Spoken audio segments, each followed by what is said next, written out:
The moment he called her desperate, Nora knew Christmas Eve was about to become her worst nightmare. Her blind date stood up, tossed cash on the table like she was a bad tip, and walked out, leaving her alone in a restaurant full of happy families. She wanted to disappear, but then a small hand tugged her sleeve. "Are you sad?" a little girl whispered. And everything changed. Stay with me until the end of this story, and comment what city you're watching from so I can see how far this journey has traveled. The restaurant smelled like garlic bread and broken dreams. Nora Hale sat frozen at table 14, her emerald dress suddenly feeling like a costume she had no business wearing. Around her, the cheerful chaos of Christmas Eve at Bella Notte swirled, couples feeding each other tiramisu, grandparents wiping marinara sauce from toddlers' faces, a family of 8 singing Happy Birthday off-key while a waiter carried out a flaming dessert. Everyone belonged here except her. Her phone lay face down on the white tablecloth, still showing the last text message from her best friend Maya. "You've got this. He's going to love you." Except he hadn't. Jason Matthews, 34, investment banker, loves hiking and golden retrievers according to his dating profile, had taken one look at her, plastered on a smile thin as paper, and suffered through exactly 23 minutes of conversation before delivering the killing blow. "Look, I'm just going to be honest," he'd said, pushing back his chair with a scrape that made nearby diners glance over. "This isn't working for me. You seem, I don't know, desperate, like you're trying too hard." Nora's breath had caught in her throat. "Excuse me?" The dress, the jewelry, the whole eager thing. He'd waved his hand vaguely at her. "It's a lot. And I just got out of something serious, so I'm not looking for someone who's going to, immediately want to lock me down. I didn't—" She'd started to protest, but he was already pulling out his wallet.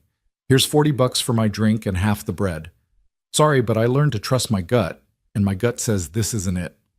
He'd dropped 2 20s on the table like she was a parking meter. "Merry Christmas." And then he'd left. Just walked out. While Bing Crosby crooned about white Christmases through the restaurant speakers, and a little boy at the next table asked his dad if Santa was real, Jason Matthews had looked at Nora like she was fundamentally unlovable and walked away. That had been 7 minutes ago. Now Nora sat paralyzed, mascara threatening to run, grandmother's pearls heavy around her neck. The pearls had been her Nana's, the woman who'd raised her after her parents died in a car accident when she was 6.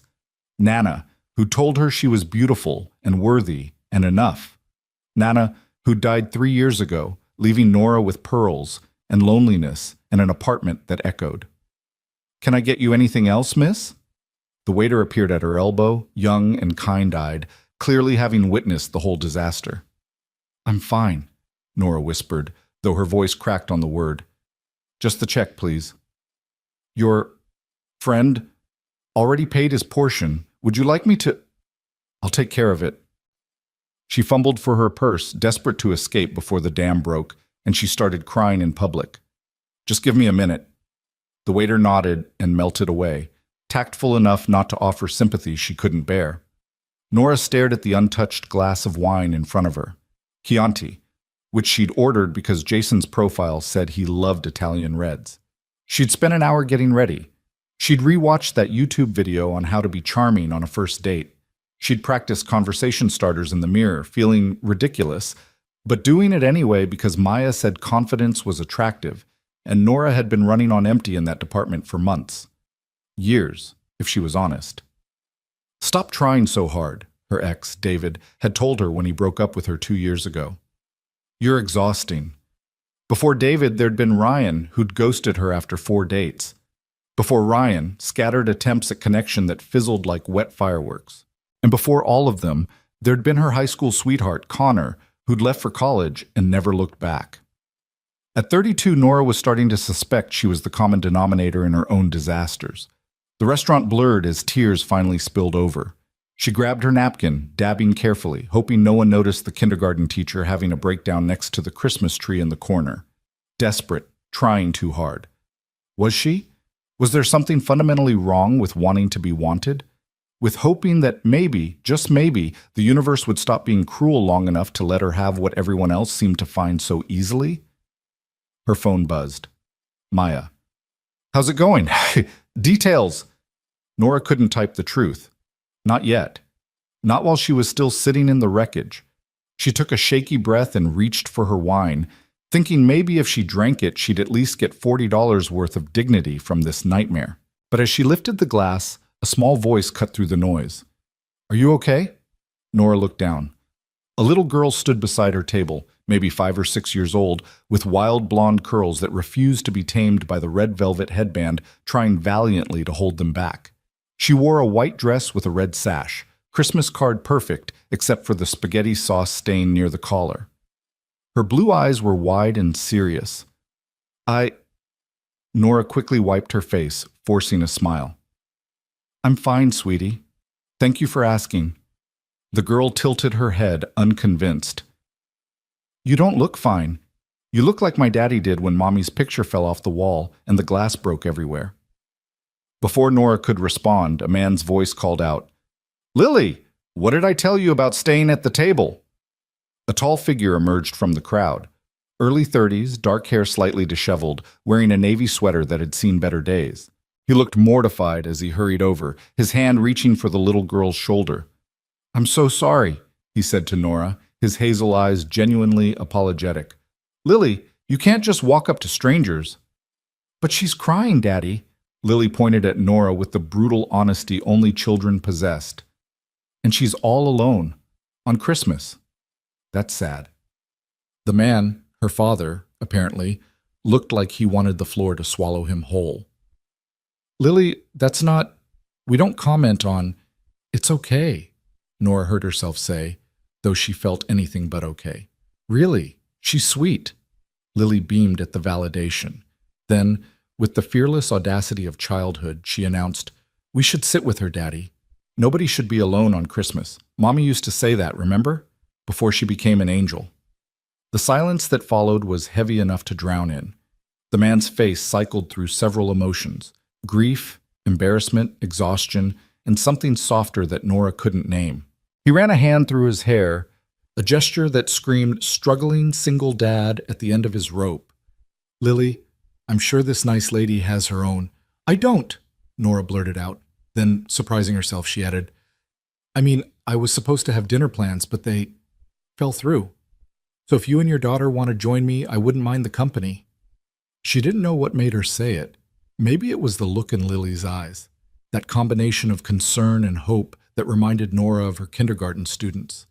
Maybe it was the fact that sitting alone felt unbearable right now, and 2 strangers were better than her own spiraling thoughts.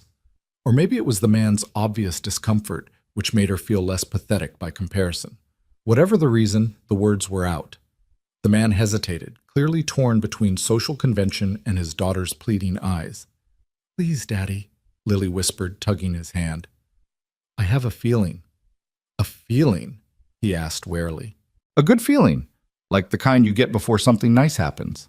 He looked at Nora, really looked at her, and she saw him register the smudged mascara, the emergency smile, the untouched wine.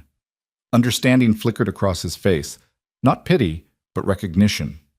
The recognition of someone who knew what loneliness looked like because he'd worn it himself. "Are you sure?" he asked Nora quietly. "Because we don't want to intrude." "I'm sure," Nora said, and meant it. "I could use the company. And your daughter seems determined." Lily's face split into a grin. "I'm very determined. Daddy says it's my superpower. Also, I'm really good at puzzles, and I know all the words to let it go." Despite everything, Nora laughed. A real laugh that felt like oxygen after drowning. Those are excellent qualifications. The man extended his hand, a small smile tugging at his lips. "I'm Mark Ellison, and this whirlwind of social boundary violations is my daughter, Lily." "Nora Hale." She shook his hand, noting the calluses, the firm grip, the wedding ring conspicuously absent. "And I'm a kindergarten teacher, so social boundary violations are kind of my specialty." "You teach kindergarten?" Lily's eyes went wide. "That's the best job in the whole world, except being a princess, or a veterinarian, or a princess veterinarian." "It's pretty great," Nora agreed. Mark pulled out the chair across from Nora, then lifted Lily into the seat beside her. "Let me just grab our stuff from our table. Be right back." As he walked away, Lily leaned toward Nora conspiratorially. "My daddy is sad a lot," she whispered. But he pretends he's not because he thinks I don't notice. But I notice everything. I'm very servant. Observant? Nora suggested gently. Yeah, that. Lily nodded seriously. Mommy died 2 years ago, in a car accident. So now it's just me and Daddy, and he tries really hard, but sometimes I hear him crying in the bathroom when he thinks I'm asleep. Nora's heart cracked. I'm sorry, sweetheart. That must be really hard. It is. Lily picked up Nora's unused salad fork, examining it like it held secrets. But Daddy says Mommy is watching us from heaven, and she wants us to be happy. So I try to be happy, even when it's hard. Do you think it's okay to be happy, even when you're sad? The question was so profound, so achingly mature from such a small person, that Nora had to swallow past the lump in her throat. I think, she said carefully, that being happy and being sad can happen at the same time. And that's okay. We're allowed to feel lots of things all at once. Lily considered this, then nodded. You're smart. Are all kindergarten teachers smart?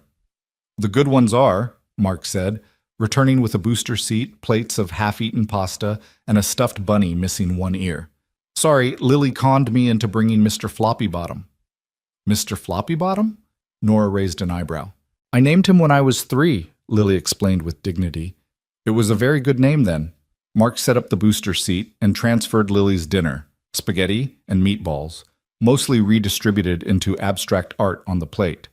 Then he sank into the chair across from Nora, and for a moment they just looked at each other. This is weird, right? He said finally. Extremely weird, Nora agreed. Should we pretend it's not weird and just have dinner? That seems like the healthiest option. Grown-ups are strange, Lily announced to Mr. Floppybottom. But we love them anyway. The waiter appeared, doing an admirable job of not looking confused by the sudden table reconfiguration. Should I bring another menu? Please, Mark said. And maybe a kid's hot chocolate with extra whipped cream? With sprinkles? Lily asked hopefully. With sprinkles, Mark confirmed. It's Christmas. As the waiter left, an awkward silence settled. Nora twisted her napkin in her lap. Mark studied the menu like it was in a foreign language. Lily hummed Jingle Bells and made Mr. Floppybottom dance on the table. So, Mark said finally, Lily mentioned your plans fell through. It was a carefully neutral question, an opening to share or deflect. Nora appreciated the escape route built into his tone. She took a breath. Blind date. He lasted 23 minutes before deciding I was too desperate. Mark winced. Ouch! Yeah, Nora managed a rueful smile. Apparently trying is the same as being desperate, and I committed the cardinal sin of wearing a nice dress and caring about making a good impression. What an idiot, Mark said simply. The straightforward kindness of it startled her. You don't even know me. I know anyone who walks out on someone after 23 minutes is either an idiot or an asshole. Possibly both. He paused. Sorry, shouldn't curse in front of asshole, Lily repeated cheerfully. Mark closed his eyes. Great. That's going to come up at preschool. I'm in kindergarten now, Daddy. Get it right. Lily turned to Nora. He forgets I'm growing up. Soon I'll be in college, and he'll still be cutting my sandwiches into triangles. Triangles taste better, Mark said defensively. It's science. That's not science, that's silly. Watching them banter, Nora felt something unknot in her chest. This ordinary, messy, loving dynamic was what she'd been wanting when she agreed to dinner with Jason. Not perfection, not a fairy tale, just connection, realness, the feeling of belonging somewhere, even temporarily. The waiter returned with a menu for Mark and an elaborate hot chocolate for Lily. Whipped cream piled high, rainbow sprinkles, and a candy cane stuck in like a flag. Lily's eyes went wide. Best Christmas ever, she breathed. It's pretty spectacular, Nora agreed. Mark ordered chicken parmesan without really looking at the menu, and when the waiter asked if Nora wanted anything else, she surprised herself by ordering ravioli. She'd assumed she'd leave after finishing her wine, but something about this strange little trio made her want to stay. So, kindergarten teacher, Mark said once they were alone again. How does someone end up in that profession? Secret love of chaos? Nora smiled. Something like that. My grandmother raised me and she was a teacher. Second grade. I grew up in her classroom after school, grading papers and arranging bulletin boards. She made it look like magic, the way she could reach kids, make them feel special. I wanted to do that too. Is she still teaching? She passed away 3 years ago. Nora surprised herself with the ease of sharing. Cancer. It was fast. Mark's expression softened with understanding. I'm sorry, that's really hard. It is. Nora traced the rim of her wine glass. She was my person, you know? After my parents died, she was everything. And when she was gone, I realized I'd built my whole life around her. My job, my apartment near her house, my routines. Suddenly I was 30 and alone, and didn't know how to be a person without her. I know that feeling, Mark said quietly. They shared a look. The recognition of grief. The unspoken understanding that loss rearranges you into someone you don't recognize. What about you? Nora asked. What do you do when you're not being ambushed into dinner by your socially fearless daughter? I'm an architect, residential mostly. I design houses for other people to have perfect lives in. His smile was wry. The irony is not lost on me. Daddy designs beautiful houses, Lily chimed in, mouth full of whipped cream. But we live in an apartment because houses are expensive. Expensive, Mark corrected automatically. And yes, houses cost money, which is why Daddy draws them instead of buying them. Will you draw me a house someday? Lily asked, a question Nora suspected she'd asked before. Someday, Mark promised, and the love in his voice was so raw it hurt to hear. When we can afford it, I'll design you the best house in the world, with a tower for a princess and a room for Mr. Floppy Bottom and a kitchen big enough for all the cookies we can bake. And a mom? Lily asked softly. The question dropped like a stone into water, ripples spreading through the silence. Mark's face went carefully neutral. Lily? I know Mommy's not coming back, Lily said matter-of-factly. She's an angel. But maybe someday there could be someone new, someone who could be like a mommy, but different. Nora's eyes stung. She looked away, pretending sudden interest in the Christmas tree lights. Mark reached across the table and took his daughter's small hand.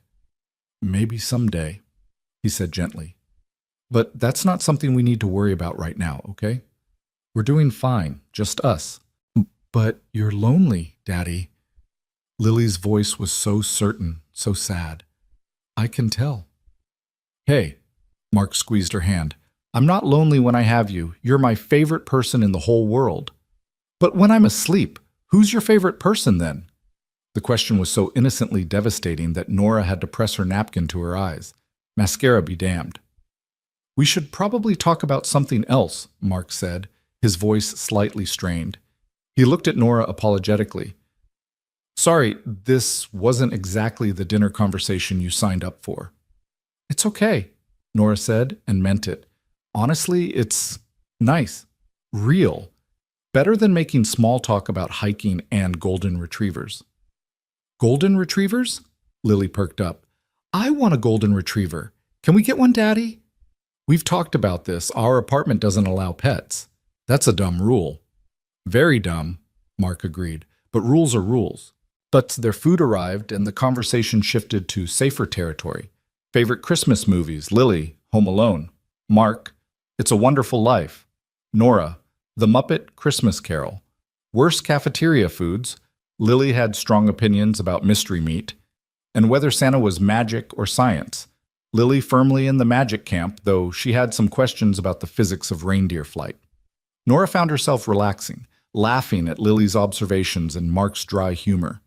He was easy to talk to, self-deprecating without being pathetic, and genuinely interested in what she had to say. When she told a story about one of her students trying to bring a frog to show and tell in his pocket, Mark laughed so hard he nearly choked on his chicken. You have a great laugh, Nora said without thinking. Mark looked surprised. Thanks. I haven't laughed much lately. Not like that. Their eyes met across the table and something passed between them. Not attraction, exactly. Or not just attraction. Understanding, maybe. Recognition. The sense that they were both people trying to stay afloat in deep water, and for tonight, they'd found a piece of driftwood to share. Tell me about being an architect, Nora said. Do you love it? Mark considered the question seriously. I do. There's something satisfying about taking someone's dream, the way they want to live, the life they want to build, and making it tangible. Creating spaces where people will fall in love, raise kids, grow old. It matters. That's beautiful. It's also a lot of technical drawings and building codes, but yeah, when I remember why I started, it's beautiful. He paused. What about teaching? Do you still love it? Most days, Nora said honestly, there are days when I want to hide in the supply closet and eat my feelings in chocolate. But then a kid who's been struggling finally understands something, or they draw me a picture, or they hug me goodbye like I'm the most important person in their world, and I remember why I do it. You must be good at it. I try. Nora pushed her ravioli around her plate. Though lately I've been wondering if I'm good at anything except showing up. Teaching, dating, life in general, I feel like I'm going through the motions. You showed up tonight, Mark pointed out. After getting walked out on, you still stayed. You still said yes to having dinner with strangers. That takes guts. Or desperation, Nora said with a bitter laugh. According to Jason. Jason's an idiot, remember?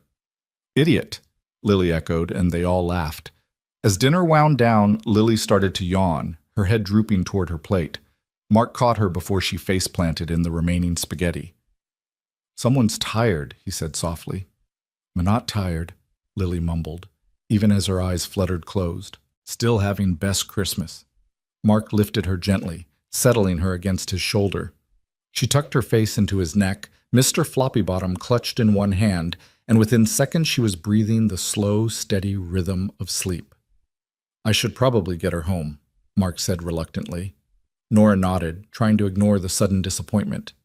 The evening had been a life raft, and now it was time to swim alone again. Mark signaled for the check, but Nora stopped him.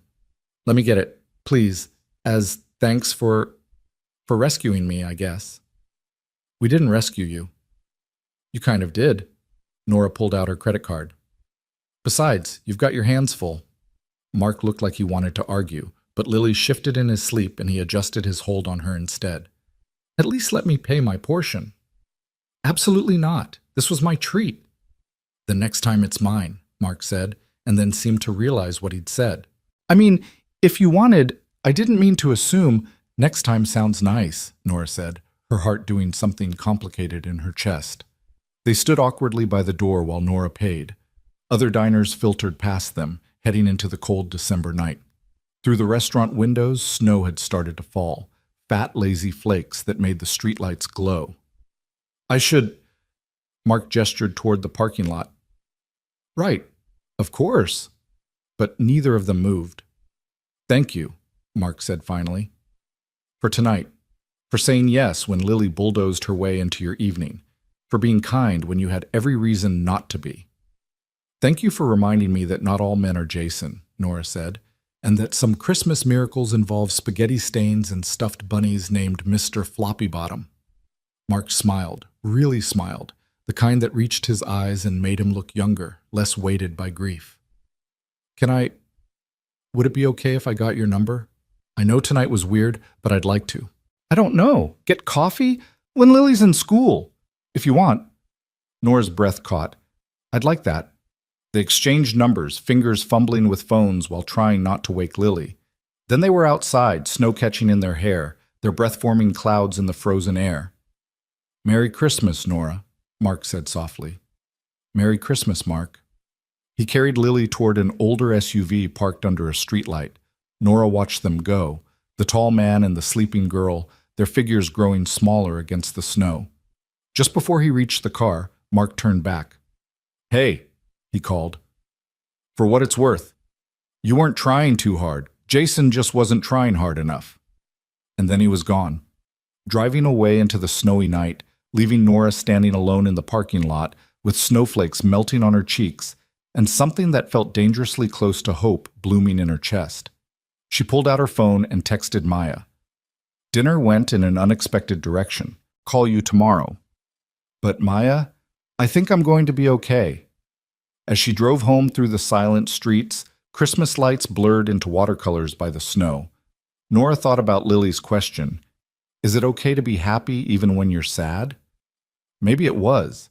Maybe that was the whole point, finding moments of light in the darkness, saying yes to strangers who became friends, believing that the worst night of your life might just be the doorway to something better. She parked outside her apartment, but before going inside, she sat in the car and looked at her phone. Mark had texted, "Home safe." Lily woke up long enough to ask if you're real or if she dreamed you. I told her you're real. Thanks again for tonight. Nora smiled and typed back, "Tell her I'm real. And thank her for walking over. She saved me tonight."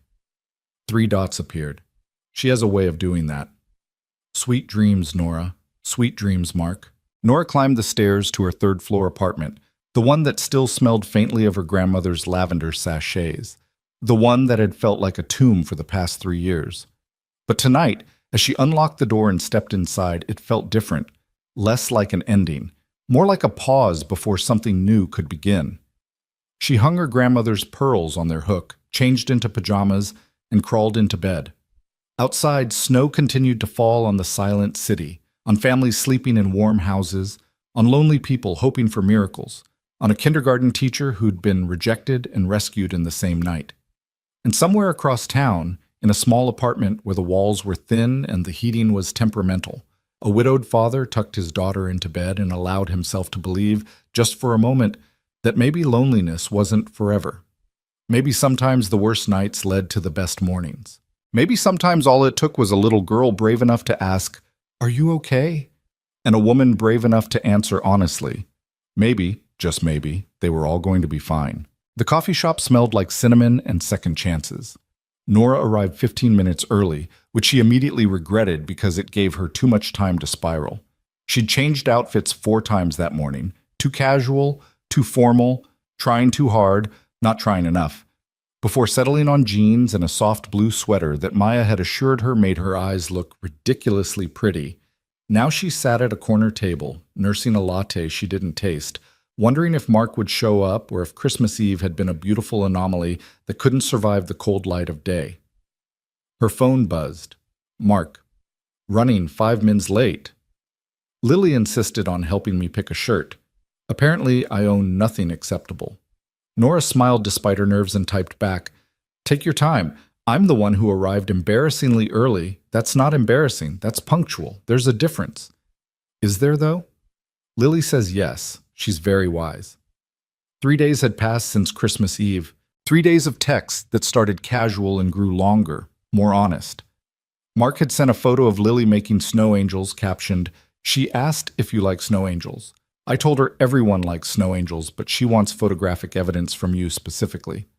Nora had responded with a selfie of herself making an angel in the park, tongue stuck out, completely undignified. Lily had apparently declared it perfect and demanded it be printed for the refrigerator. The bell above the coffee shop door chimed, and Mark walked in, cheeks flushed from cold, hair slightly damp from melted snow. He wore a dark gray Henley that Lily had chosen well, and when his eyes found Nora across the room, his face broke into a smile that made her stomach flip. "Hi," he said, sliding into the chair across from her. "Hi." They grinned at each other like idiots for a moment before Mark cleared his throat. "So, coffee. We're doing this." "We're doing this," Nora confirmed. "How's Lily?" "Currently with my mother, probably being fed her weight in cookies and taught card games involving money." Mark signaled to the barista. "My mom still thinks she can turn Lily into a poker shark. I've accepted this is beyond my control." "Your mom sounds fun." "She's a force of nature. Raised 3 boys mostly by herself after my dad died. Refuses to admit she's 70 and has opinions about everything." His voice was warm with affection. "She'll want to meet you. Fair warning. She's been on me about getting back out there for a year now." The casual mention of meeting his mother sent a small thrill through Nora. "Does she know about me?" "I may have mentioned that Lily made a friend, and that said friend is a kindergarten teacher who doesn't mind being ambushed by socially aggressive 5-year-olds. Mark ordered an Americano, then turned back to Nora. "I didn't tell her it was a blind date gone wrong.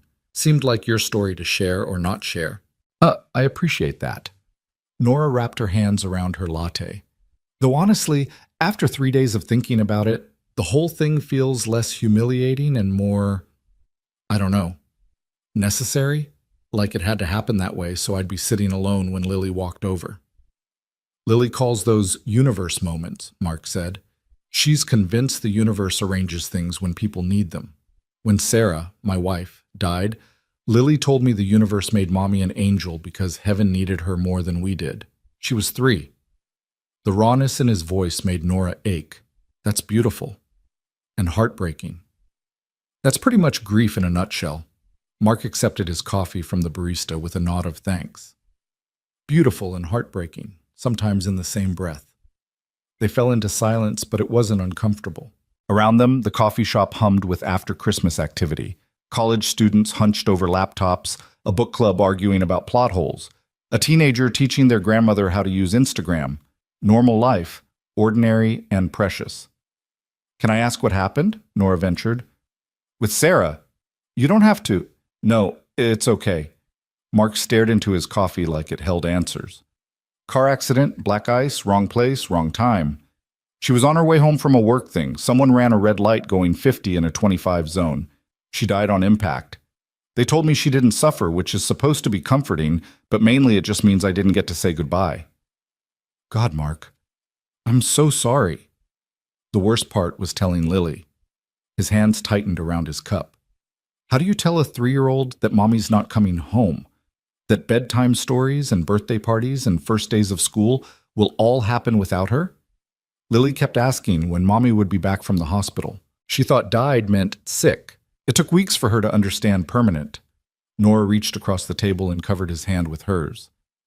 You're an amazing dad. That much is obvious. I'm a disaster dad who forgets to sign permission slips and feeds her cereal for dinner twice a week. You're a dad who shows up, who loves her, who brought her to a nice restaurant on Christmas Eve, even though you were probably exhausted. That's not disaster, that's dedication.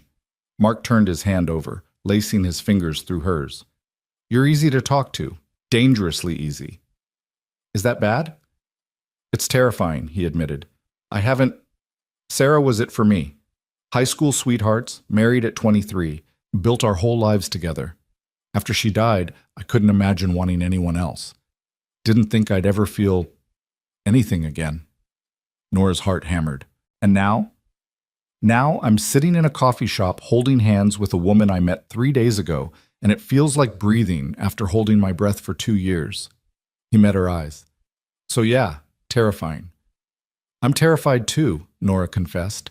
Every relationship I've had has ended with someone telling me I'm too much or not enough. I'm terrified of being that person again, the one who tries too hard and scares people away. You didn't scare me away. You also didn't have much choice. Lily kind of forced your hand. Mark smiled. True, but I texted you after, asked you to coffee. That wasn't Lily, that was me, wanting to see you again because I couldn't stop thinking about the woman who said yes to having dinner with strangers and made my daughter laugh and looked at me like I wasn't broken. You're not broken, Nora said fiercely. Neither are you. He squeezed her hand. Different isn't broken, changed isn't broken. And anyone who made you feel broken was an idiot who didn't deserve you. They sat there, hands linked across the table, while the coffee shop bustled around them and snow fell past the windows. It felt fragile and enormous at the same time, this thing growing between them, tender and tentative and terrifying. So what do we do? Nora asked. With this? Honestly, I have no idea. Mark laughed softly. I haven't dated since high school. I don't know the rules anymore.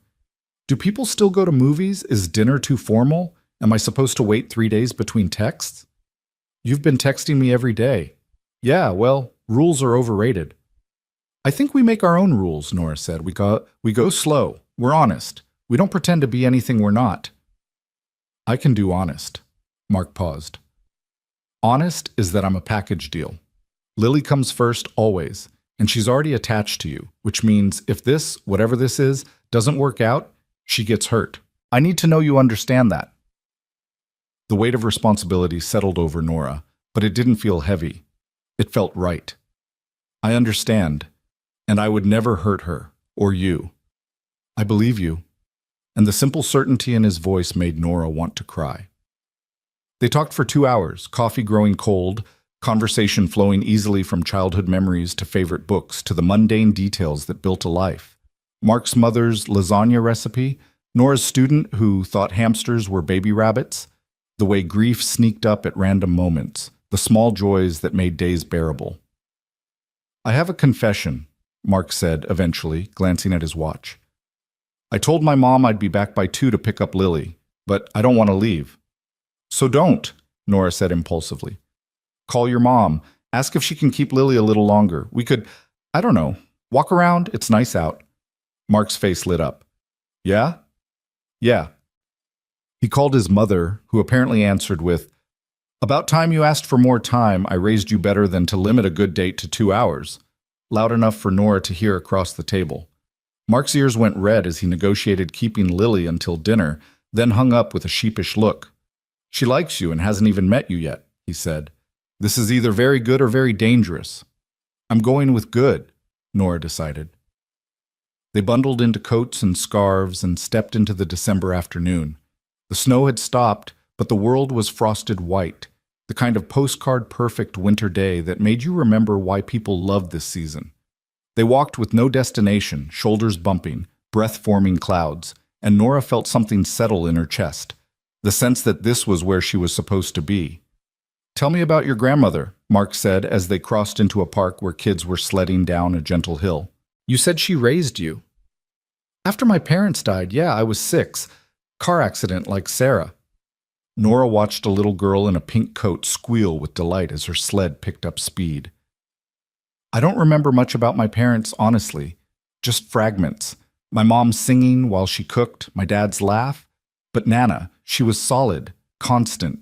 She taught me that family is what you build, not just what you're born into." "Sounds like an incredible woman." "She was. She'd have liked you." Nora smiled. "She always said to look for the helpers, the people who show up when things are hard. You're a helper." "I'm just a guy trying not to screw up raising his kid." "You're doing more than that. You're teaching her kindness, empathy, the courage to talk to sad strangers in restaurants." Mark laughed. "That's less teaching, more complete failure to instill appropriate boundaries." They found a bench overlooking the sledding hill and sat, close enough that their thighs touched through their coats. Nora watched families playing in the snow, dads pulling kids on sleds, moms fixing scarves, toddlers making snow angels with more enthusiasm than technique. "Do you want kids?" Mark asked quietly. "I know that's a heavy question for a first date." "Second date," Nora corrected. "Christmas Eve was the first."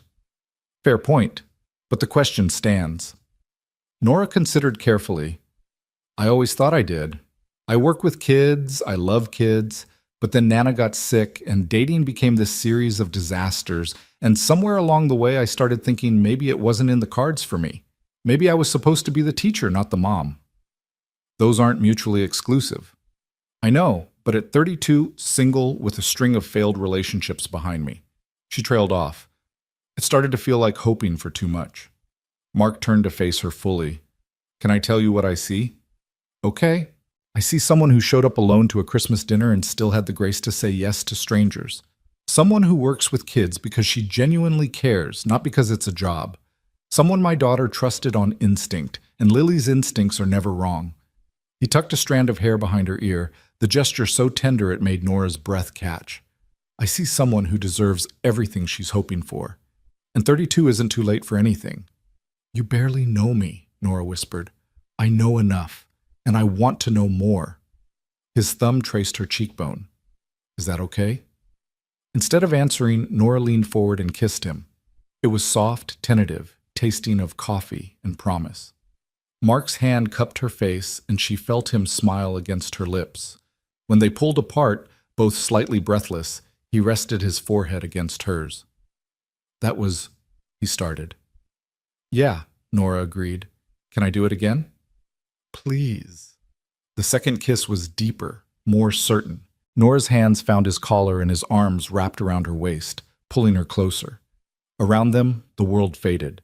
The children shrieking with laughter, the crunch of snow underfoot, the cold seeping through their coats, until there was only this: connection, warmth, the feeling of coming home to a place you'd never been. When they finally broke apart, a kid on a sled was watching them with undisguised fascination. "Gross," the kid announced to his friend. "They're kissing." Mark laughed, the sound bright and unguarded. "Sorry, kid. That's what happens when you get old."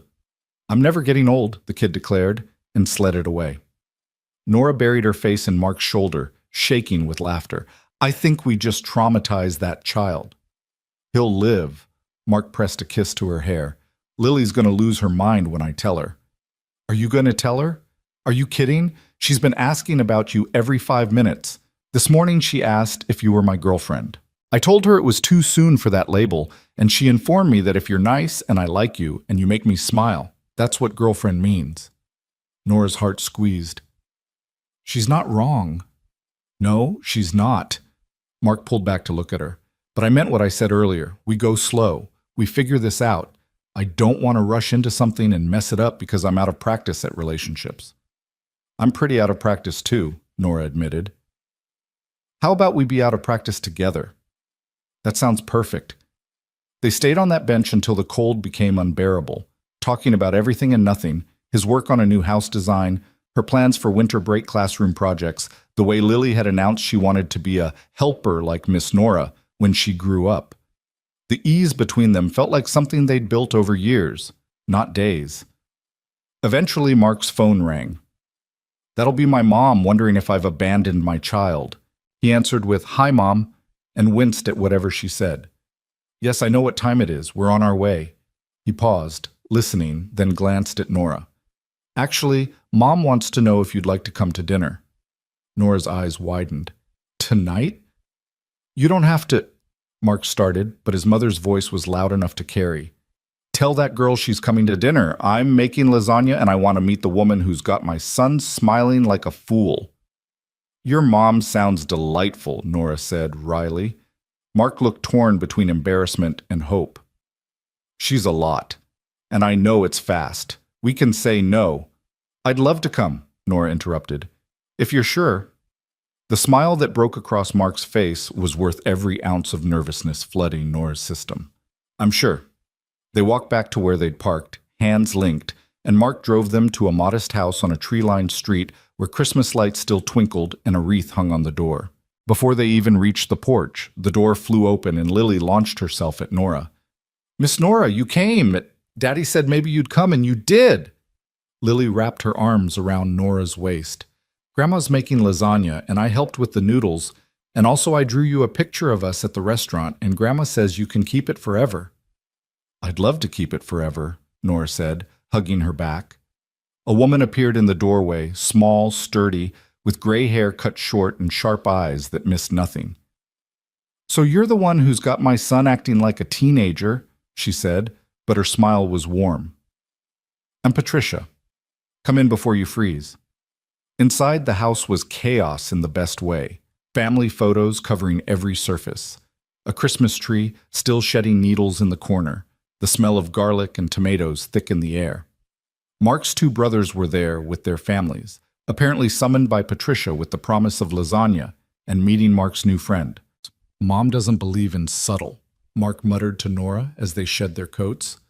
"I like her already," Nora replied. Dinner was loud, overwhelming, and wonderful. Mark's brothers, Jake and Thomas, immediately launched into embarrassing childhood stories.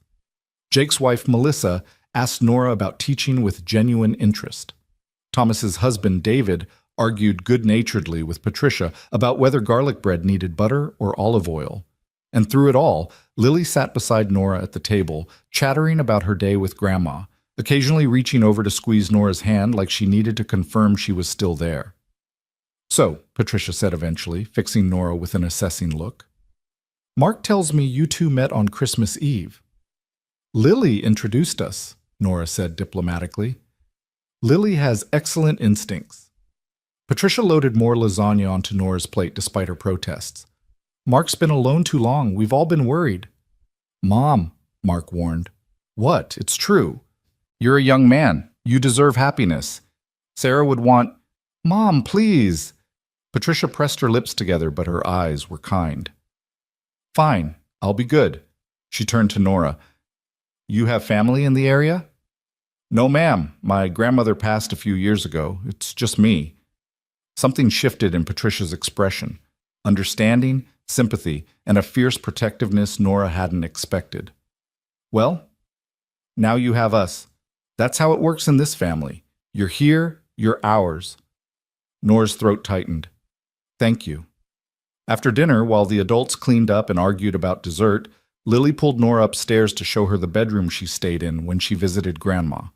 It was clearly decorated by someone who loved her. White furniture painted with flowers, shelves full of books and stuffed animals, a canopy bed draped with pink fabric. This is beautiful, Lily, Nora said. Grandma made it special for me. Lily climbed onto the bed, patting the space beside her. Miss Nora, can I ask you something? Of course. Nora sat down carefully. Do you like my daddy? Lily's blue eyes were impossibly serious. I do, Nora said honestly. Very much. He likes you too. I can tell because he smiles different now. Like when Mommy was here. Lily picked at the bedspread. I don't remember Mommy very much anymore. Just little pieces. Her voice singing songs, the way she smelled like flowers. Is it bad that I forget? Nora's heart broke. No, sweetie, it's not bad. You were very young when Mommy became an angel. It's okay to not remember everything. Daddy remembers everything. Sometimes I hear him talking to Mommy's picture late at night when he thinks I'm asleep. He tells her about his day and asks her questions and says he misses her. Lily looked up, eyes bright with tears. But I think maybe he's ready to not be so sad all the time, and I think maybe you could help with that. The weight of expectation, this child's hope that Nora could heal her father's wounds, was almost too much to bear. Lily, I can't replace your Mommy. No one can. I don't want you to replace her, Lily said fiercely. Mommy's Mommy, but maybe you could be someone new, someone who makes Daddy smile and comes to dinner and likes me? I already like you, Nora said, pulling her into a hug. So much. Then will you keep coming to dinners? And maybe other stuff too, please? I'll come to as many dinners as your daddy invites me to, Nora promised. Lily squeezed her tight. Good. Because I have a feeling about you, Miss Nora. The same feeling I had at the restaurant. A good feeling. When they came back downstairs, Mark was standing at the bottom of the steps, looking nervous. Everything okay? Everything's perfect, Lily announced. Miss Nora's coming to more dinners, and she likes me, and she thinks my room is beautiful. All true statements, Nora confirmed. Mark's relief was palpable. Good. Great. Mom's threatening pie if anyone's interested. They ate pie. Patricia's famous apple crumb, apparently, while Jake and Thomas told more stories and Lily fell asleep against Nora's shoulder, worn out from excitement. The weight of her small body was precious, trust made tangible. She never does that with strangers, Patricia observed quietly. Not since Sarah died. She's very cautious about who she lets close. Nora's not a stranger anymore, Mark said softly, his eyes on his daughter. She's family. When it was time to leave, Patricia hugged Nora like she meant it. You come back any time, sweetheart. Door's always open. I will. Thank you for dinner. Mark carried sleeping Lily to the car while Nora said goodbye to his brothers. Then they were driving through quiet streets, Lily snoring softly in her booster seat, the radio playing low. I'm sorry if that was overwhelming, Mark said. My family is a lot. They're wonderful, Nora said honestly. Your mom is incredible. Your brothers are hilarious. And Lily... She glanced back at the sleeping child. She asked me to keep coming to dinners. Yeah? Mark's voice was carefully neutral. Yeah. And I said yes. His hand found hers across the center console, fingers lacing together. I'm glad. They pulled up outside Nora's apartment building too soon. Mark turned off the engine and they sat in the sudden silence, neither wanting the night to end. I had a really good day, Nora said finally. Me too. Mark lifted her hand to his lips, pressing a kiss to her knuckles. Can I see you again? Soon? Tomorrow? He laughed. I was trying to play it cool and not seem desperate, but yes, tomorrow. Definitely tomorrow. Maybe we could do something with Lily, if that's not weird? It's not weird. It's perfect. Mark's smile was brilliant, even in the dim streetlight. Zoo? She's been asking to see the penguins. I love penguins. Of course you do. Nora leaned across the console and kissed him, slow and sweet and full of promise. When she pulled back, Mark's eyes were dark with feeling. You're going to wreck me, he whispered. Good, Nora said. You can wreck me too. She floated up to her apartment, practically glowing, and immediately called Maya. Tell me everything, Maya demanded. And start with why you sound like you just won the lottery. I think I might be falling in love, Nora said, the words both terrifying and true. After 3 days? After 3 days, Nora confirmed, with a man and his incredible daughter and possibly his entire family. This is either the best thing ever or a spectacular disaster waiting to happen. I'm going with best thing ever, Nora decided. That night, lying in bed, Nora stared at the ceiling and thought about impossible things. Building a life with someone, being part of a family again, believing that maybe the universe really did arrange moments when people needed them. Her phone buzzed. Mark. Lily woke up long enough to ask if today was real or a dream. I told her it was real. Thank you for making it real. Nora. Thank you for inviting me into it. Today was the best day I've had in a long time. Mark. First of many? Nora. First of many. She fell asleep smiling. The pearls Nana had given her still around her neck. A picture Lily had drawn clutched in her hand. 3 stick figures holding hands under a bright sun. A family.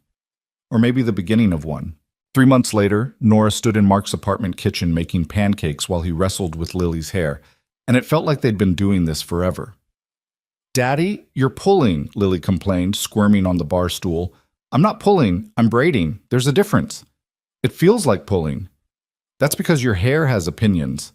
Nora flipped a pancake, hiding her smile. Saturday mornings had become their routine. She'd arrive early with strawberries and orange juice. Mark would attempt increasingly complex hairstyles he'd learned from YouTube, and Lily would narrate their lives like a documentary filmmaker. 3 months of dinners and zoo trips and bedtime stories.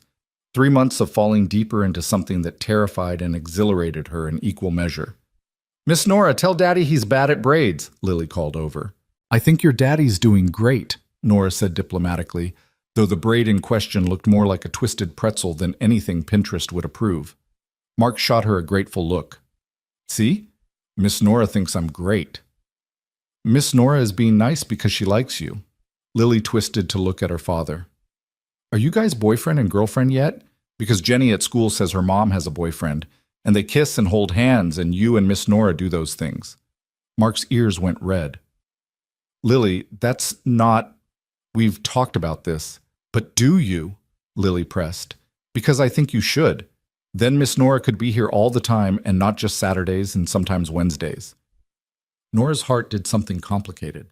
They hadn't defined what they were doing, had been dancing around labels for weeks. They'd kissed, yes. Held hands, absolutely. Spent nearly every free moment together. But the word girlfriend felt simultaneously too small and too enormous for what was growing between them. How about we focus on breakfast? Nora suggested, rescuing them both. Pancakes are ready? With strawberries? Lily abandoned the hair conversation instantly. With strawberries. Best Saturday ever. They ate at the small kitchen table, syrup dripping, Lily's crooked braid already coming undone. Mark's apartment was modest. 2 bedrooms, scuffed hardwood floors, furniture that had seen better days. But it was home. Pictures covered the fridge, Lily's artwork taped to every wall, a basket of toys overflowing in the corner. And in the living room, on the mantel, a photo of Sarah smiled down at them, beautiful, blonde, frozen at 28. Nora had learned not to flinch when she saw it. Sarah was part of this family's story, woven into the fabric of who Mark and Lily were. Loving them meant making peace with that ghost. Daddy, can we go to the park after breakfast? Lily asked, mouth full of pancake. Don't talk with your mouth full, Mark said automatically. And yes, if Miss Nora wants to come. I always want to come, Nora said, and meant it. At the park, they pushed Lily on swings until her delighted shrieks drew attention from other parents. Mark caught Nora's hand as they walked to the slide, pulling her close. Thank you, he said quietly. For what? For being here. For making Saturdays feel normal again. He gestured vaguely at Lily, who was scaling the jungle gym with fearless determination. For caring about her. About us. I do care, Nora said. So much it scares me sometimes. Yeah? Mark's thumb traced circles on her palm. What scares you? That this is too good. That I'm going to wake up and realize it was all a dream. That you'll figure out I'm not actually what? Enough, Nora finished softly. That I'm the common denominator after all, and eventually you'll see what everyone else saw. Mark stopped walking, turning to face her fully. Nora, look at me. She did, though it hurt. You are enough, he said fiercely. More than enough. You show up for Lily like she's yours. You fit into my messy life without complaining that the apartment's too small or my schedule's complicated or I'm still figuring out how to be a single dad. You're patient and kind and you make my daughter laugh and you make me feel like maybe I'm allowed to be happy again. Mark, I'm falling in love with you, he interrupted. No, scratch that. I've fallen. Past tense. Done deal. And it's terrifying because I didn't think I'd ever feel this way about anyone after Sarah. But here you are, making pancakes in my kitchen and pushing my kid on swings, and I'm so gone for you, it's not even funny. Nora's breath caught. Around them, the park continued. Kids playing, dogs barking, life happening. But she only saw him. This man who'd let her into his wounded heart, who trusted her with his daughter, who looked at her like she hung the moon. I love you too, she whispered. I've been trying not to say it because 3 months seem too fast, but I can't help it. I love you. And I love Lily. And I want this, us, so much. Mark kissed her then, deep and desperate, his hands cupping her face like she was precious. When they broke apart, both breathless, Lily was standing at the bottom of the slide, watching them with satisfaction. Finally, she announced to a confused toddler nearby. They were being so slow about it, Nora laughed, slightly hysterical. How long have you been watching? Long enough to know you guys love each other. Lily bounded over, inserting herself between them. Does this mean Miss Nora is my family now? Mark looked at Nora, the question clear in his eyes. This was it, the moment to commit or retreat, to step fully into their lives or step back before the stakes got higher. Nora knelt down to Lily's level. If you want me to be, then yes, I'm your family.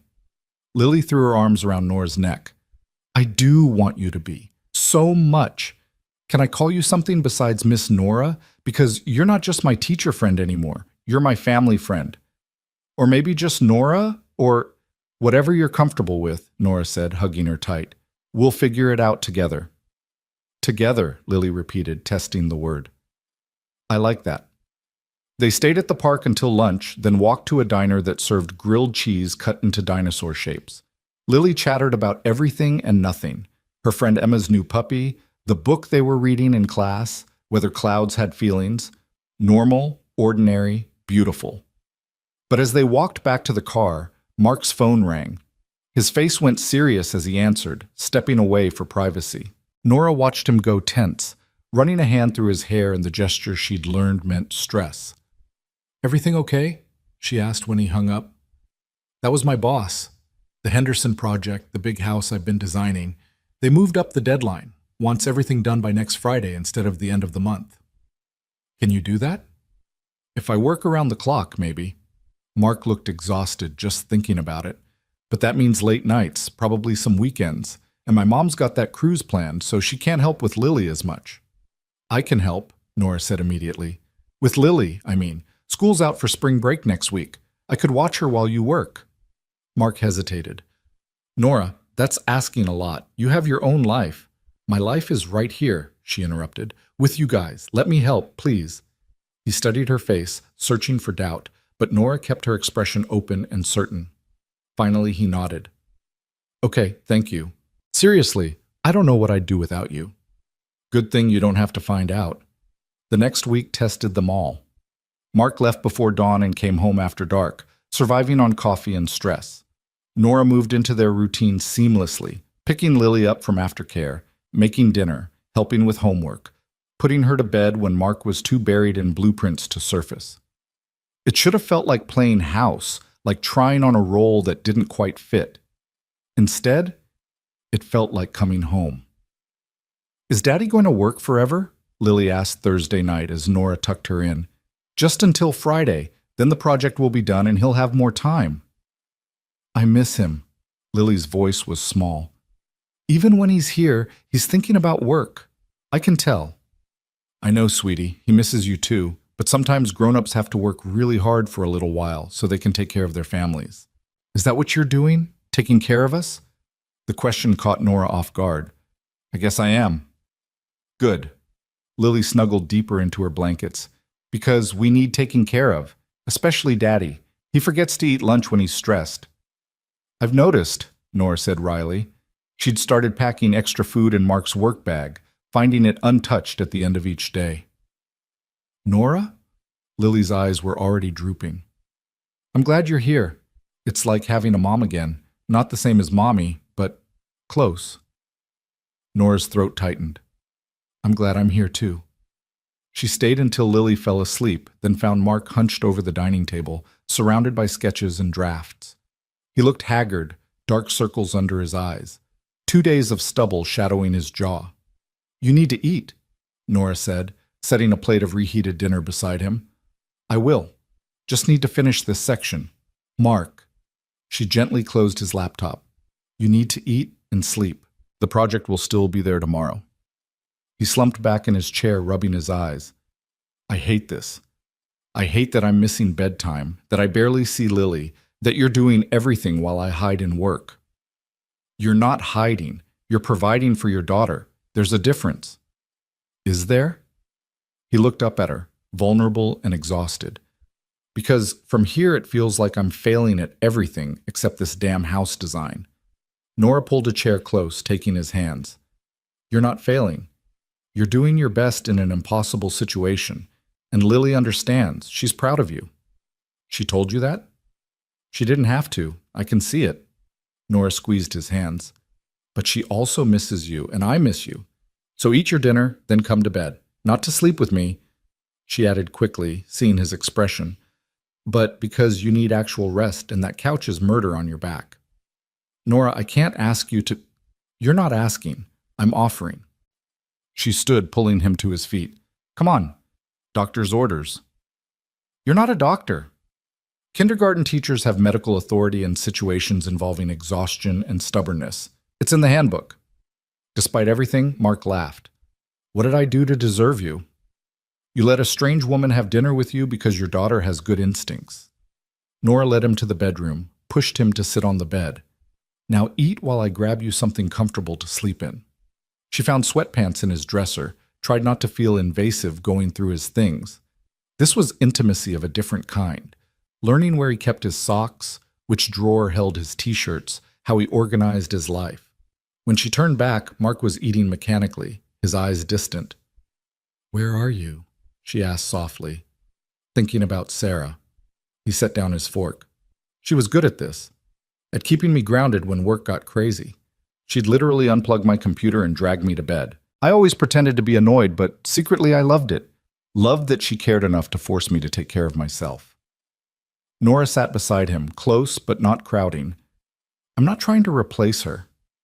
I know. That's what makes this easier, I think. You're not trying to be Sarah. You're just being Nora, and that's exactly who we need. He finished eating, changed into the sweatpants, and collapsed onto the bed with a groan. Nora pulled a blanket over him, started to leave, but he caught her wrist. Stay? He asked. Just until I fall asleep? I sleep better when you're here. So she did, lying on top of the blankets beside him, their fingers laced together. Mark was asleep in minutes, his breathing evening out, tension finally leaving his face. Nora watched him in the dim light filtering through the curtains and let herself imagine this was her life. This man, this child, this tiny apartment with its scuffed floors and overflowing love. She must have dozed off because she woke to gray pre-dawn light and Mark's phone alarm blaring. He groaned, reaching blindly to silence it. Morning, Nora mumbled. You stayed all night. He rolled to face her, eyes still heavy with sleep. Fell asleep by accident.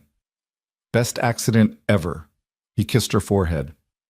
Thank you for everything this week. I know it's been... Stop thanking me, Nora interrupted.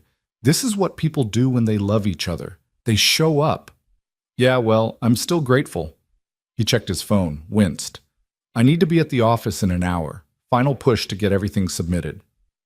Go shower. I'll make coffee and get Lily up for school.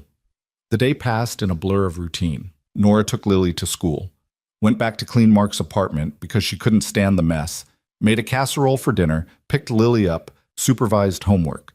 It was domestic and ordinary and everything she'd ever wanted. They were making cookies when Mark burst through the door at 6, earlier than he'd been all week.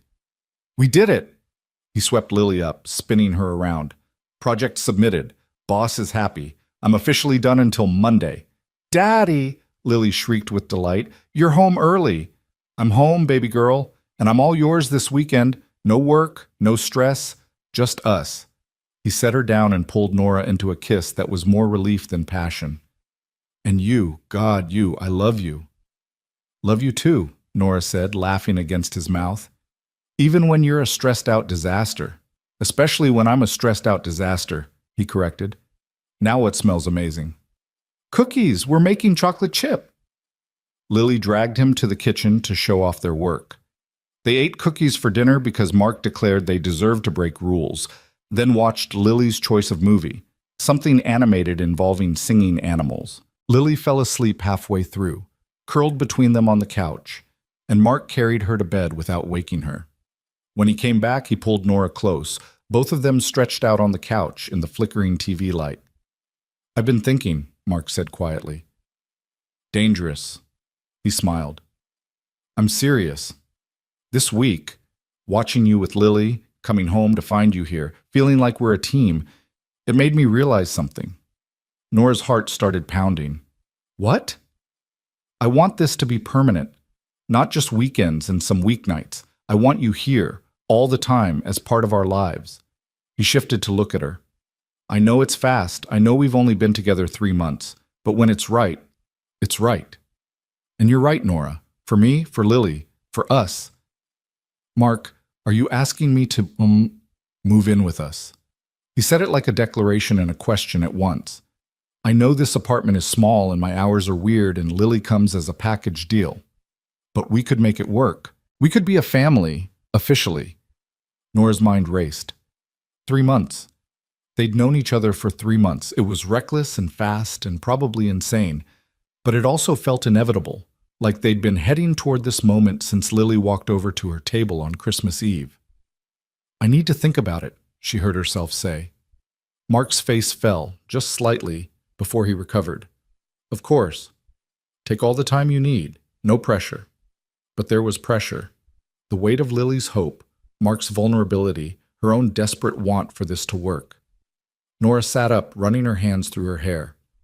It's not that I don't want to, she said. I do, so much. But Mark, what if we're moving too fast? What if we mess this up and Lily gets hurt? She's already attached to me. If we live together and it doesn't work. Why are you so convinced it won't work? Mark asked gently. Because nothing else has. The words burst out before she could stop them. Every relationship I've had has ended with someone walking away. What makes this different? Me, you, us. Mark took her hands. I'm not them, Nora. I'm not going to wake up one day and decide you're too much or not enough. I've been through hell and back. I know what loss feels like. And I know that what we have is worth fighting for. But what about Sarah? Nora whispered the question that had been haunting her. What if you're not really ready? What if I'm just a placeholder until you heal? Mark was quiet for a long moment. Can I show you something? He stood, pulling her to the mantel where Sarah's picture smiled down at them. This close, Nora could see details she'd missed. Sarah's laugh lines, the way her eyes crinkled, the joy radiating from the photograph. This was taken at Lily's second birthday party, Mark said. A month before the accident. Sarah was happy that day. We were happy. Everything was perfect. His voice cracked slightly. For a long time after she died, I couldn't look at this picture. It hurt too much, knowing everything we'd lost. But Lily needed to remember her mom, so I kept it here. Nora waited, giving him space. I'm never going to stop loving Sarah, Mark continued. She was my first love, Lily's mother, a huge part of who I am. But loving her doesn't mean I can't love you. The heart doesn't work like that. It doesn't have a quota or a limit. He turned to face Nora. You're not a placeholder. You're not a consolation prize. You're the woman I fell in love with, completely separate from what I had with Sarah. You're your own person, bringing your own light into our lives.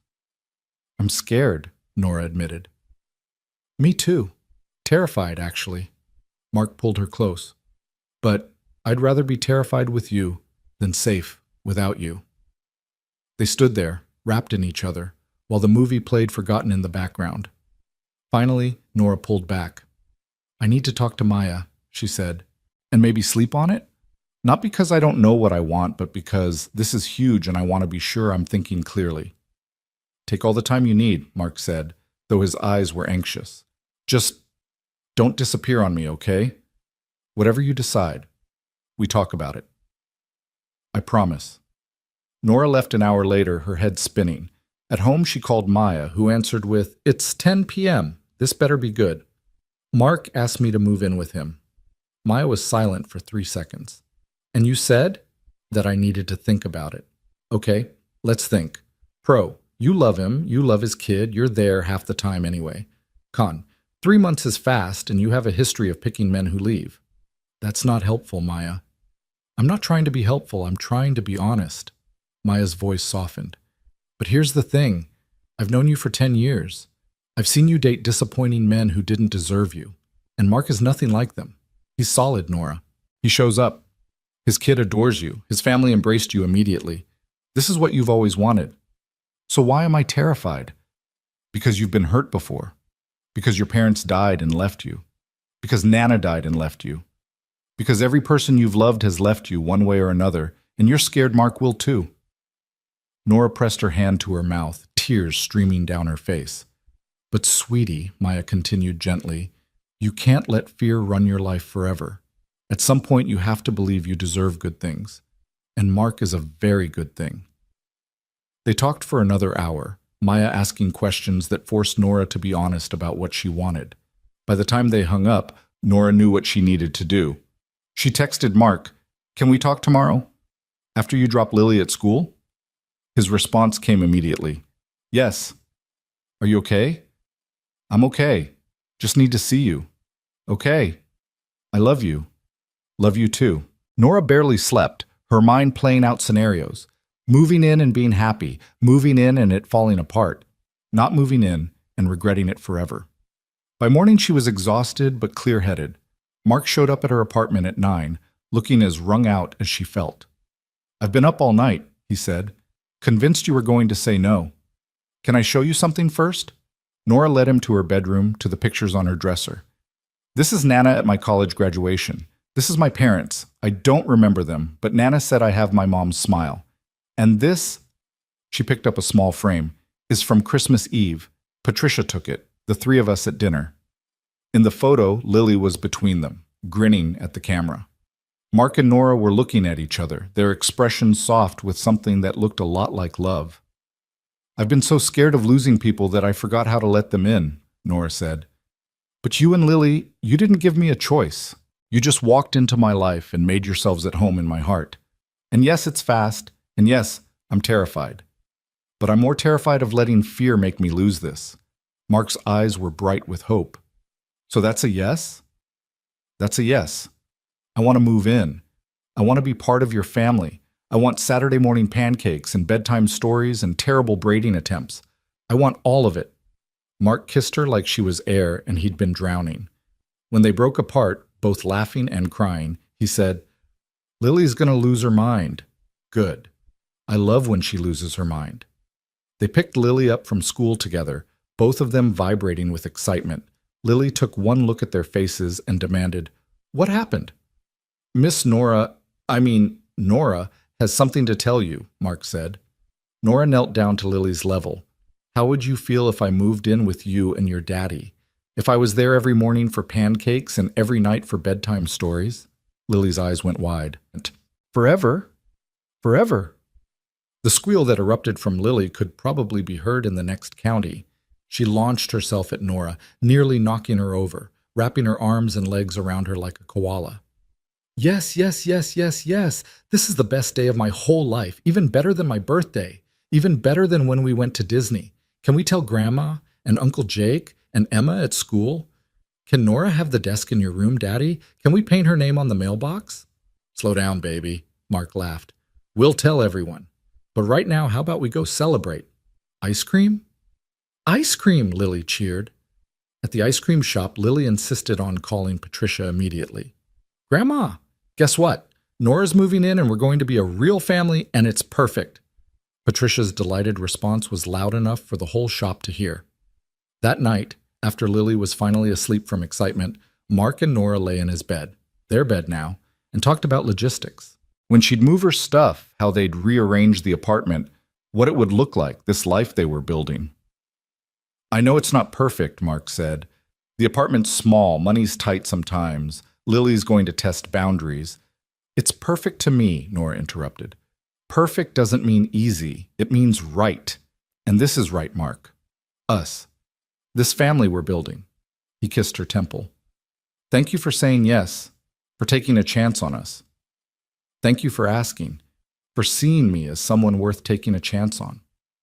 They fell asleep tangled together, and when Nora woke in the morning to Lily jumping on the bed yelling, Nora's here forever, forever, ever, she couldn't stop smiling. This was her life now. These were her people. And for the first time in years, Nora wasn't afraid of losing them. She was just grateful they were hers. Moving day arrived on a Saturday morning in April, when the world smelled like rain and new beginnings. Nora stood in her apartment, the one she'd shared with Nana's memory for 3 years, and felt the weight of what she was leaving behind. The couch where Nana had taught her to knit. The kitchen where they'd made Sunday dinners.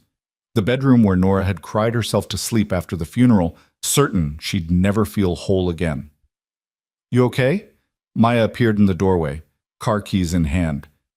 Because you've been staring at that wall for 5 minutes and it's getting weird. I'm saying goodbye, Nora said softly. Maya's expression gentled. To Nana? To the person I was when I lived here. The lonely one who thought she'd always be alone. Nora touched the wall, feeling foolish but needing the gesture. I was so sad here, Maya, for so long, and now I'm leaving to be happy somewhere else, and it feels like betrayal. It's not betrayal, it's growth. Maya crossed the room, pulling Nora into a hug. Nana would be so proud of you. You know that, right? She'd love Mark and Lily. She'd be thrilled you're building a family. I wish she could meet them. Maybe she already has. Universe moments, remember? Maybe she arranged the whole thing. Nora laughed wetly. That's very Lily of you. That kid's rubbing off on me. Speaking of which, we should get moving before she actually explodes from anticipation. She's texted me 4 times asking when you're arriving. The drive to Mark's apartment took 20 minutes, but felt like crossing into a different life. Maya's car was packed with Nora's essentials, clothes, books, the photos from her dresser, Nana's recipe box. The furniture would stay with the apartment. Mark's place was too small for redundancy, and Nora didn't need physical things to remember where she'd been. She needed to make space for where she was going. When they pulled up, Lily was waiting on the front steps, practically vibrating. The moment Nora stepped out of the car, Lily launched herself forward. You're here! You're really here! I helped Daddy clean, and we made space in the closet, and I picked flowers from Grandma's garden to make your new room pretty. The words tumbled out without pause for breath. Slow down before you pass out, Mark said, emerging from the building.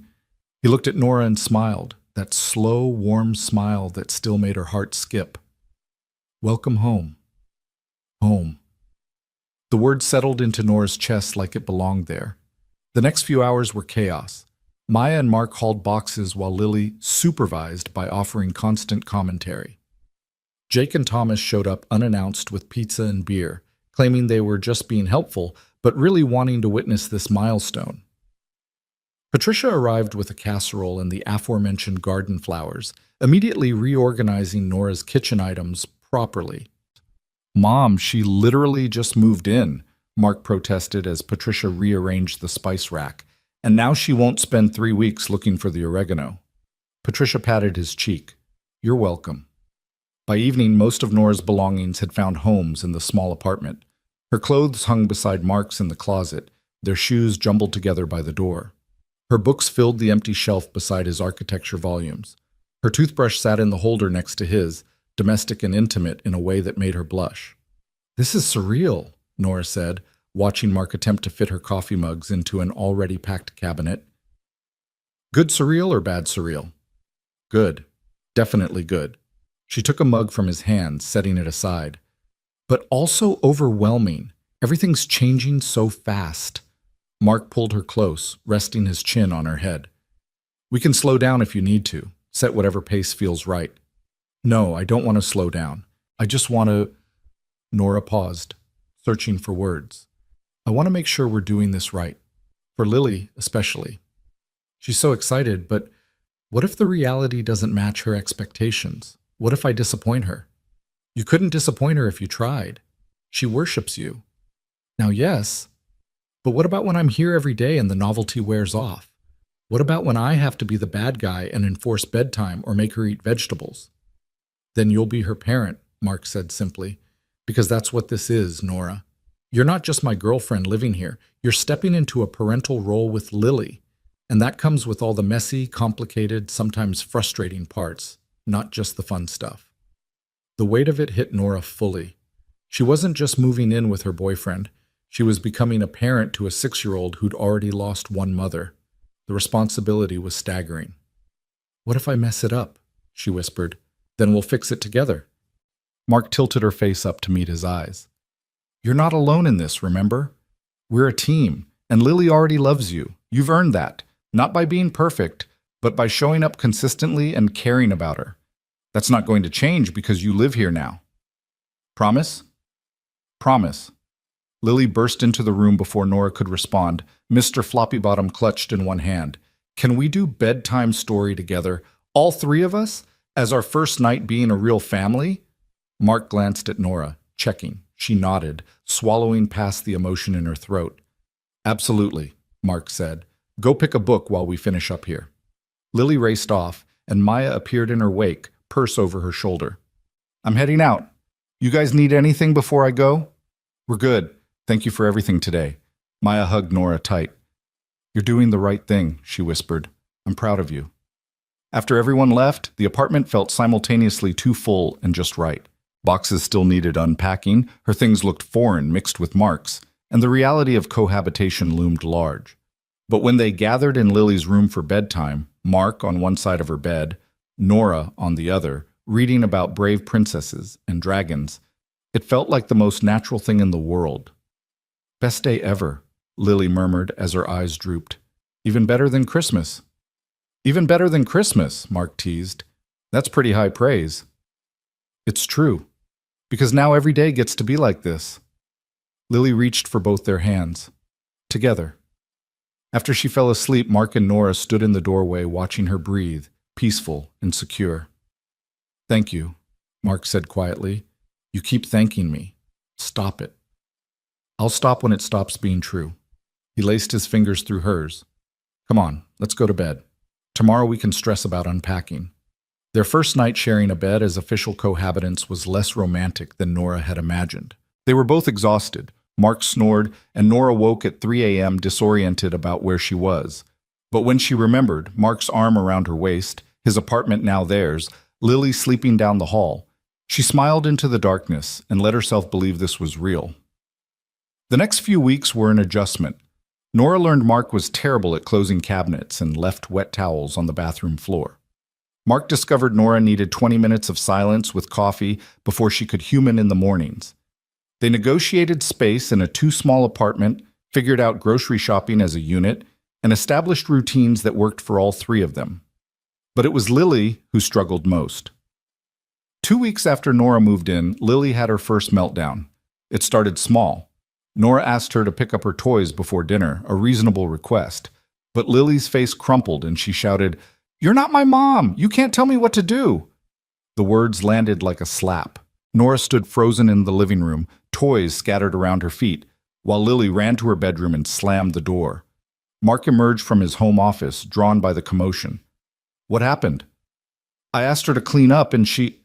Nora's voice cracked. She said I'm not her mom. Mark's expression was pained.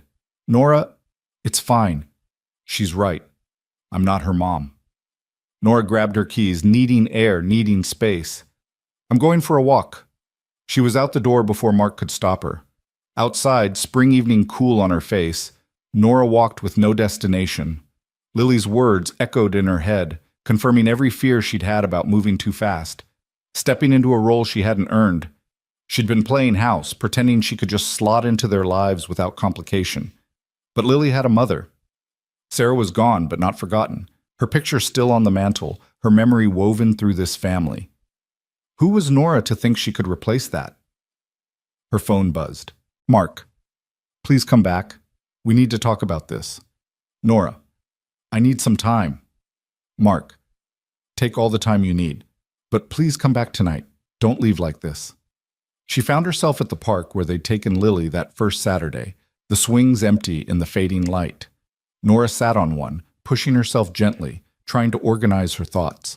She'd known this would be hard. She'd known there would be challenges, but knowing intellectually was different from feeling the sharp edge of rejection from a 6-year-old she loved like her own. Thought I might find you here. Nora looked up to find Patricia settling onto the swing beside her. Mark called you, Nora said flatly. He's worried. So am I. Patricia started swinging gently. Want to tell me what happened? Lily said, I'm not her mom, which is true. I'm not. But it still hurt. Of course it hurt. You loved that little girl. I thought I could do this. Nora's voice broke. Be what they need. But maybe I'm kidding myself. Maybe I'm just the woman who happened to be there when they needed someone, and now reality's setting in. Patricia was quiet for a moment, the creak of the swings the only sound. Can I tell you about the first time I met Sarah? Nora looked over, surprised.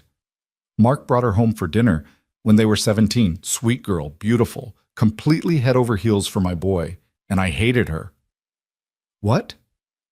Not her specifically. I hated that she was taking Mark's attention, that he was growing up and away from me. I'd already lost my husband, and here was my oldest son falling in love, and I knew it meant losing him too, in a way. Patricia smiled sadly. I was terrible to her, not openly mean, but cold, distant. It took me 2 years to realize I was being an idiot. What changed? Sarah did. She kept showing up at family dinners, holidays, Sunday brunches. Never pushed, never demanded anything, just consistently was there. Eventually I realized she wasn't taking Mark from me. She was adding to our family, making it bigger, stronger. Patricia stopped swinging to look at Nora directly.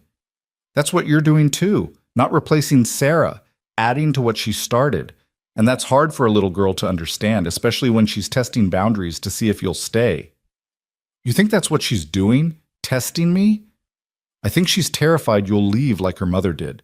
So she's pushing to see if you'll push back or disappear. It's not about you not being her mom. It's about her being scared you won't stay to become one. The insight made Nora's chest ache. So what do I do? Go home, talk to her. Show her you don't run when things get hard. Patricia stood, offering her hand. And remember, parenting is mostly showing up and figuring it out as you go. Nobody has all the answers. When Nora returned to the apartment, she found Mark sitting on the couch looking wrung out. He stood the moment she walked in. I'm sorry, they said simultaneously. You have nothing to be sorry for, Mark said. Lily was out of line. She's 6 and scared. I get it. Nora set down her keys. Is she still awake?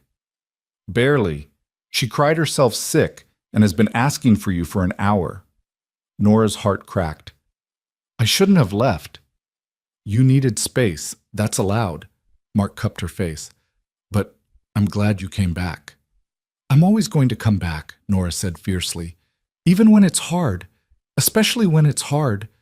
She found Lily curled in bed, face blotchy from crying. Mr. Floppy-Bottom clutched tight. The moment Lily saw her, fresh tears spilled over. I'm sorry, Lily sobbed. I'm sorry I was mean. I didn't mean it. Please don't leave. Nora sat on the bed, pulling Lily into her lap.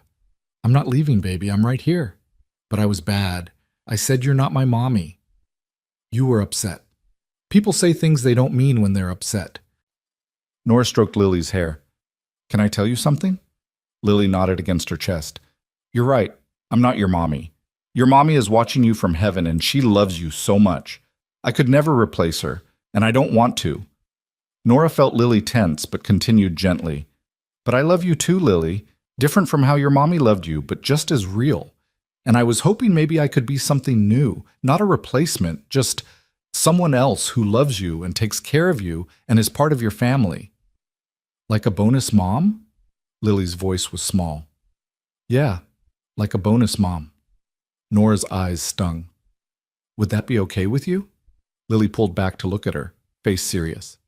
Do bonus moms stay forever? Or do they leave too? The question was a knife to the heart. I'm going to stay forever, I promise. Mommy promised forever too, but she had to leave.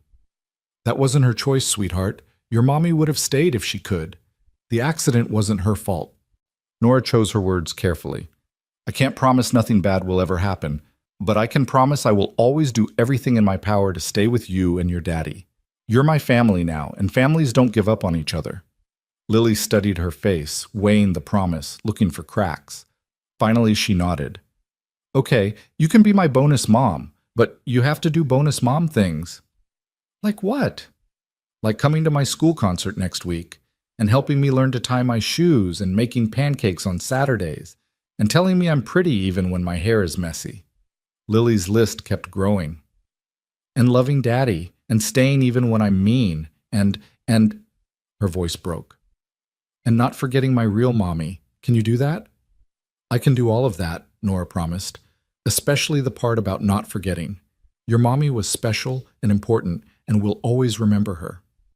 Good. Lily burrowed back into Nora's arms. I love you, bonus mom.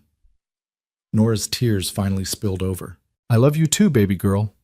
She stayed until Lily fell asleep, then found Mark waiting in the hallway, his own eyes suspiciously bright. Bonus mom? He said softly. It was her idea, but I like it. Nora leaned into him. That was terrifying. You were perfect. The way you talked about Sarah, made space for her memory while also making space for yourself. Mark shook his head in wonder. You're going to be an amazing mother to her. I'm going to mess up a lot. Yeah, so will I. We'll mess up together and figure it out as we go. The next few weeks were smoother. Lily tested boundaries occasionally, all kids did, but there was a new ease between them. She started calling Nora bonus mom at home, which made Mark smile every time. At school events, she introduced Nora as my bonus mom who makes the best pancakes. Other parents looked confused, but Lily didn't care. The school concert arrived on a Thursday evening. Nora sat between Mark and Patricia in the cramped auditorium, watching first graders in crooked costumes sing off-key.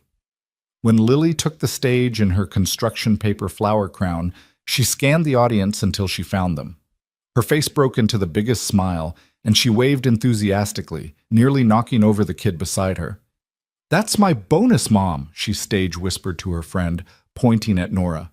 Mark grabbed Nora's hand, squeezing hard. After the concert, Lily ran to them, crown askew. Did you see me? Did you see my solo part? You were magnificent, Nora said, crouching down. The best flower in the whole garden. I sang loud like you told me to. I heard. The whole school heard. Lily giggled, then looked between Nora and Mark seriously. Can I ask you something? Always, Mark said. Emma's parents are married. She says that's what makes them a real family. Are we going to get married so we're a real family too? The question hung in the air, innocent and loaded. Mark's eyes met Nora's over Lily's head, something passing between them. Families come in all shapes, Mark said carefully. Marriage doesn't make you a family. Love does. And we love each other, so we're already a real family. But do you want to get married? Lily pressed. Because I think you should. Then bonus mom would be here forever and ever, official, and everything. Lily, that's between me and Nora, Mark said gently. It's grown-up stuff. Grown-ups are slow about everything important, Lily complained, but she let it drop, distracted by Emma calling her over.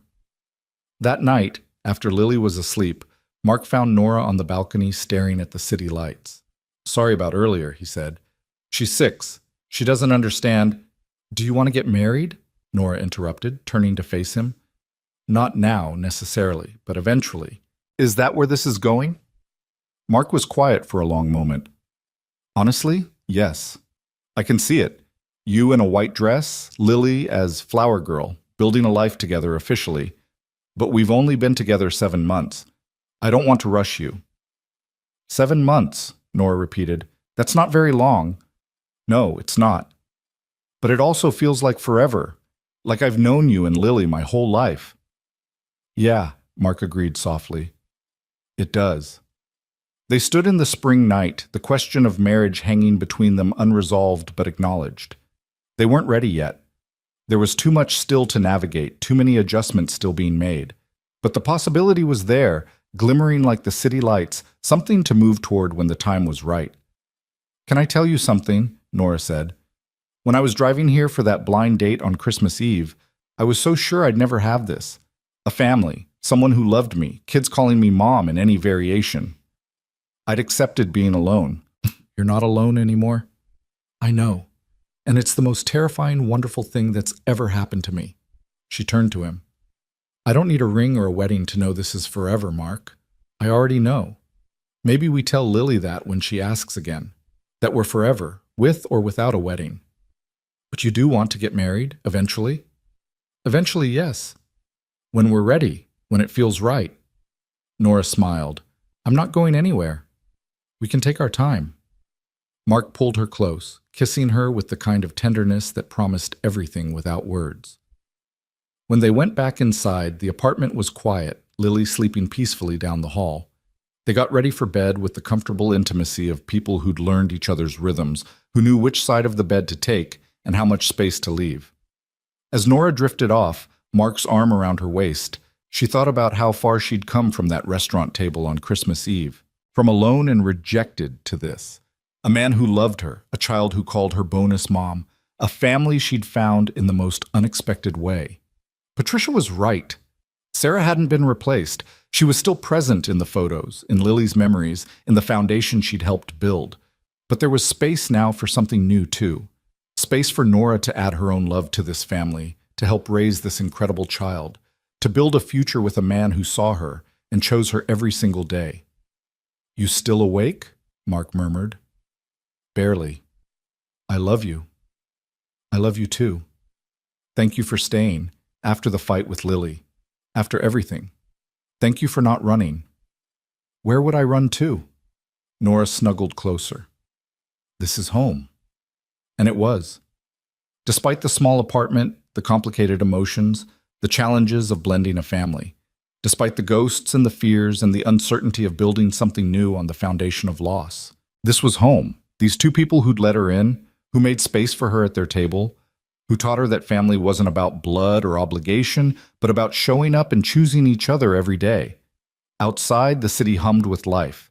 Inside, 3 people slept under one roof, a man learning to love again, a child learning to trust, and a woman learning she was exactly enough, just as she was, exactly where she belonged. 6 months later, on a warm October evening when the leaves were turning gold and the air smelled like cinnamon, Mark came home with a secret. Nora knew immediately something was different.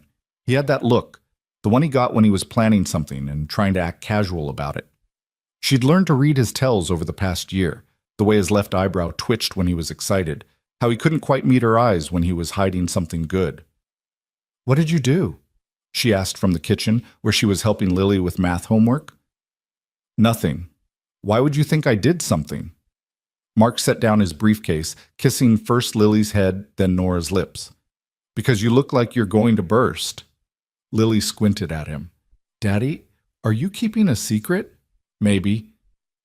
"Is it a good secret or a bad secret?" "The best secret."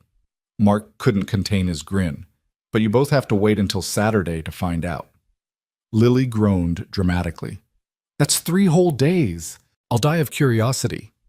"You'll survive," Mark said, ruffling her hair. "Now finish your homework so we can have dinner." The next 3 days were torture. Mark refused to give hints no matter how much they begged. On Friday night, he told them to dress nicely for Saturday. Nice, but comfortable, whatever that meant. Nora tried to guess their destination, while Mark maintained an infuriating poker face. "Zoo?" she ventured. "Nope." "Museum?" "Wrong again." "Are we leaving the city?" "That would be telling."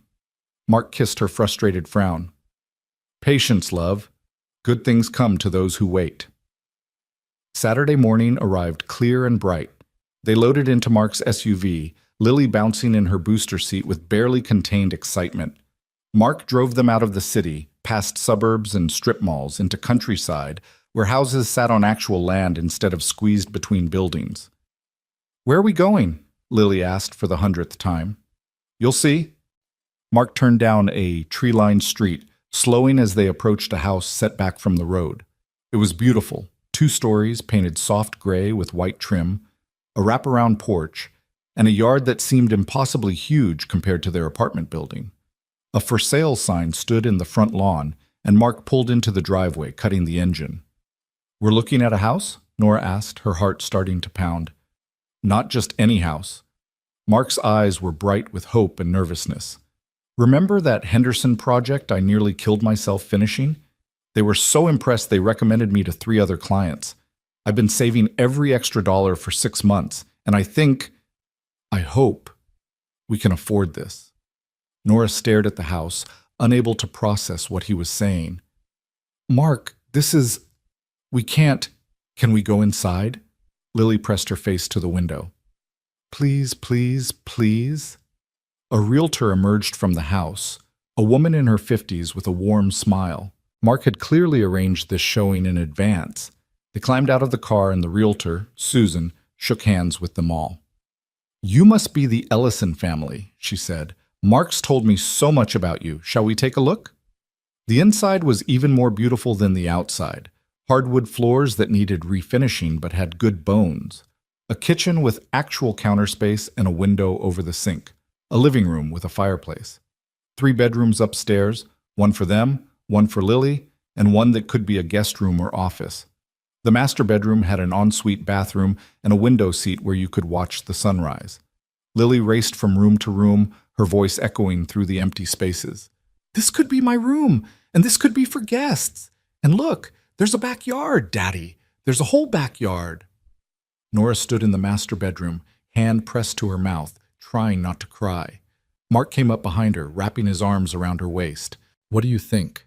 he asked quietly. "I think this is insane. We've been living together less than a year. This is a huge commitment." "I know, but Nora, we're already committed. We're raising a child together. We're building a life together. Why not do it in a place where Lily can have a yard to play in, and you can have a kitchen that fits more than 2 people? Can we even afford this?" "Barely. It would be tight. We'd have to budget carefully, but the mortgage would actually be less than our rent, and I've got that new project starting next month." Mark turned her to face him. "I know I should have talked to you before arranging this showing. I'm sorry. I just wanted to surprise you. If you hate it, we'll keep looking, or we'll stay in the apartment, whatever you want." Nora looked around the bedroom, the space, the light, the possibility. She imagined their bed against that wall, her books on those shelves, waking up here every morning next to Mark, while Lily slept safely down the hall. "I don't hate it," she whispered. "I love it. But Mark, this is huge. What if we can't make the payments? What if something goes wrong? Then we'll figure it out together, like we figure out everything else." He cupped her face. "I want to build you that house I promised Lily. I want to give our family a real home. Will you let me?" "Our family," Nora repeated, the words settling warm in her chest. "You really see us that way? Not just you and Lily, but all 3 of us? Have I not made that clear?" Mark looked genuinely confused. "Nora, you're not a guest in our lives. You're not temporary. You're my partner, Lily's bonus mom, my future. I want forever with you, in a house we choose together, building a life that's ours." Lily's voice rang out from downstairs. "Bonus mom, come see the backyard. There's a tire swing." Nora laughed through her tears. "A tire swing?" "Apparently tire swings are very important." Mark kissed her forehead. "So, should we tell Susan we're interested?" "We should tell Susan we're very interested." His smile was brilliant. "Yeah?" "Yeah." They spent another hour exploring, Lily narrating what would go where. The backyard did indeed have a tire swing hanging from an old oak tree. There was a shed that could be converted to Mark's home office.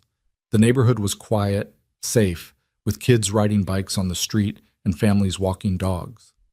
On the drive home, Lily chattered nonstop about decorating her new room while Nora and Mark held hands across the center console, both slightly dazed by the magnitude of what they were considering. "Are we really doing this?" Nora asked when Lily finally fell asleep. "If you want to, no pressure." "I want to. I'm terrified, but I want to." "Good terrified or bad terrified?" "Good terrified." The kind that means something important is happening. The next few weeks were a whirlwind of paperwork, inspections, and nail-biting anxiety. Their offer was accepted. The inspection revealed minor issues, but nothing catastrophic. The bank approved their mortgage by the thinnest margin, and suddenly they were homeowners, standing in an empty house with keys in hand and no furniture except what they'd crammed into their tiny apartment. "We're going to need more stuff," Mark observed, his voice echoing in the empty living room. "So much more stuff," Nora laughed, slightly hysterical. "What did we just do?" "Something crazy and wonderful." He pulled her close. "Something that's going to be worth every penny and every moment of stress." They moved in on a Saturday in early November, Patricia and Mark's brothers helping haul furniture, while Lily supervised with the authority of a tiny general. By evening, they were surrounded by boxes and exhausted, eating pizza on the floor because they hadn't unpacked the table yet. "Best house ever," Lily declared, tomato sauce on her chin. "When can I get a dog?" "Let's survive one major life change at a time," Mark said. "But you said maybe when we got a house." "I said maybe. That's not the same as yes." "But it's not no either." Lily's logic was irrefutable. That night, after Lily was asleep in her new room, Nora and Mark lay on their mattress on the floor of the master bedroom, too tired to set up the bed frame. "We own a house," Nora said to the ceiling. "An actual house with a mortgage and property taxes and a yard we have to maintain." "Having second thoughts?" "No, just processing." She rolled to face him. "A year ago I was alone on Christmas Eve, thinking my life was over, and now I'm here, in a house we bought together, raising a child with the man I love. How did this happen?" Lily walked over to your table and refused to take no for an answer. Best decision she ever made. "Second best," Mark corrected. "The best was deciding you should be her bonus mom." They lay in comfortable silence, the house settling around them with creaks and groans as it adjusted to new occupants. Through the window, stars were visible, something impossible in their old neighborhood. "Mark?" Nora said softly. "Earlier you said, 'I'm your future.' Did you mean that?" "Every word." "Because I was thinking—" She paused, gathering courage. "Lily asked about marriage months ago, and we said eventually. But we never really talked about when eventually might be." Mark propped himself on his elbow, looking at her intently. "What are you saying?" "I'm saying maybe eventually could be soon. Not tomorrow, not next week. But soonish. Because I know, Mark. I know this is it for me.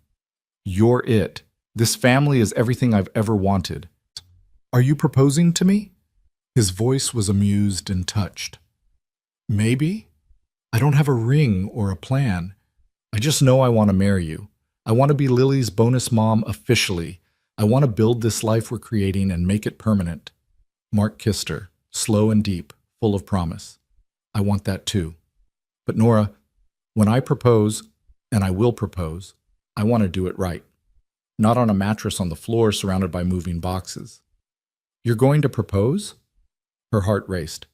"Of course I am. I've been planning it for months." He grinned at her shocked expression. "Did you really think I'd let this milestone pass without making sure you knew exactly how much you mean to me? You're impossible. You love it. I really do." 3 weeks later, on Thanksgiving, Patricia hosted dinner for the entire extended family. The house was chaos. 3 generations crammed into the dining room, kids running wild, the table groaning under the weight of food. Nora had spent the previous day helping Patricia cook, learning the family recipes, feeling more than ever like she belonged. As they gathered around the table, Mark stood, tapping his glass for attention. "Before we eat, I want to say something," he announced. "This past year has been the hardest and the best of my life. We lost Sarah 2 years ago, and I didn't think I'd ever feel whole again. But this woman, He looked at Nora, his eyes bright with emotion. She walked into our lives on the worst night and made it the best. She chose us when she didn't have to. She loved Lily like her own. She became part of this family with grace and patience and so much love. "Daddy, what are you doing?" Lily Stage whispered. "Something I should have done months ago." Mark pulled a small box from his pocket and Nora's heart stopped. "Nora Hale, you make me want to be better. You make Lily laugh. You make our house a home. And I can't imagine spending another day without knowing you'll be by my side forever." He dropped to one knee and Lily squealed with delight. "Will you marry me?" Mark opened the box, revealing a simple diamond ring that caught the light perfectly. "Will you be my wife, Lily's bonus mom, and part of this family officially and forever?" Nora couldn't speak past the tears. She nodded frantically, and Mark stood, sliding the ring onto her finger before kissing her while the entire family erupted in cheers. Lily launched herself at them, hugging them both fiercely. "I knew it. I knew Daddy was going to ask. He's been acting weird for weeks." "You knew?" Nora laughed through her tears. "I helped pick the ring. Well, Grandma helped too. We wanted something simple but pretty." Lily admired the ring on Nora's hand. "Do you like it?" "I love it. It's perfect." Patricia appeared with champagne, tears streaming down her own face. "Welcome to the family, sweetheart. Officially this time." The rest of the evening passed in a blur of congratulations and planning. Jake's wife immediately started talking about venues while Thomas's husband offered to make the cake. Lily announced she would be the flower girl and also the ring bearer and possibly the officiant if they'd let her. "One role, Lily," Mark said, amused, "but I could do all three. I'm very talented." Later, when the guests had left and Lily was asleep upstairs, Nora and Mark sat on their new couch in their new house, her hand resting on his chest so she could watch the ring sparkle. "I can't believe you planned this with Lily," she said. "She insisted on being involved, threatened to tell you if I didn't include her." Mark traced the ring with his finger. "Do you really like it? We can exchange it if—" "Don't you dare, it's perfect." Nora kissed him. "You're perfect. This whole night was perfect. Wait until you see what I have planned for the wedding." "You're already planning the wedding?" "I've been planning it since August. I'm an architect. Planning is what I do." He grinned at her expression. "Don't worry, you get final say on everything. I just have ideas." "Should I be worried?" "Probably." They stayed up late talking about possibilities, spring or summer, small or large, where to go for a honeymoon if they could afford one. Everything felt possible now, their future stretching out bright and full of promise. The wedding took place on a Saturday in late May, in Patricia's backyard under string lights and flowering trees. It was small, just family and close friends, but perfect. Lily walked down the aisle first in a pale pink dress, carrying a basket of rose petals and taking her job very seriously. When she reached the altar, she turned to the assembled guests and announced, "My bonus mom is about to become my real bonus mom. Please be nice to her because she's the best." The guests laughed, and Nora, waiting with Maya as her maid of honor, pressed her hand to her mouth to keep from crying before she even started down the aisle. Mark stood under the arbor looking devastatingly handsome in a dark suit, his eyes on the garden entrance, waiting. When Nora appeared, in a simple white dress that Nana would have loved, carrying wildflowers, his face transformed with wonder. The ceremony was short and sweet. They'd written their own vows, and when it was Mark's turn, he spoke directly to Nora like no one else existed. "I promise to make you pancakes every Saturday," he said, his voice thick with emotion. "I promise to support your dreams and celebrate your victories and hold you through the hard days. I promise to be a partner, not just in the good times, but in the messy, complicated, real parts of life. And I promise to love you exactly as you are. Not too much, not too little, but exactly enough." Nora was crying before he finished. When it was her turn, she looked at him and Lily and found her voice. "I promise to show up," she said. "Every day, for the rest of our lives, I promise to show up. For you, for Lily, for this family we're building. I promise to be patient when things are hard and to celebrate when things are good. And I promise to never stop believing in us, in what we have and what we're becoming together." The officiant, a friend of Patricia's, smiled.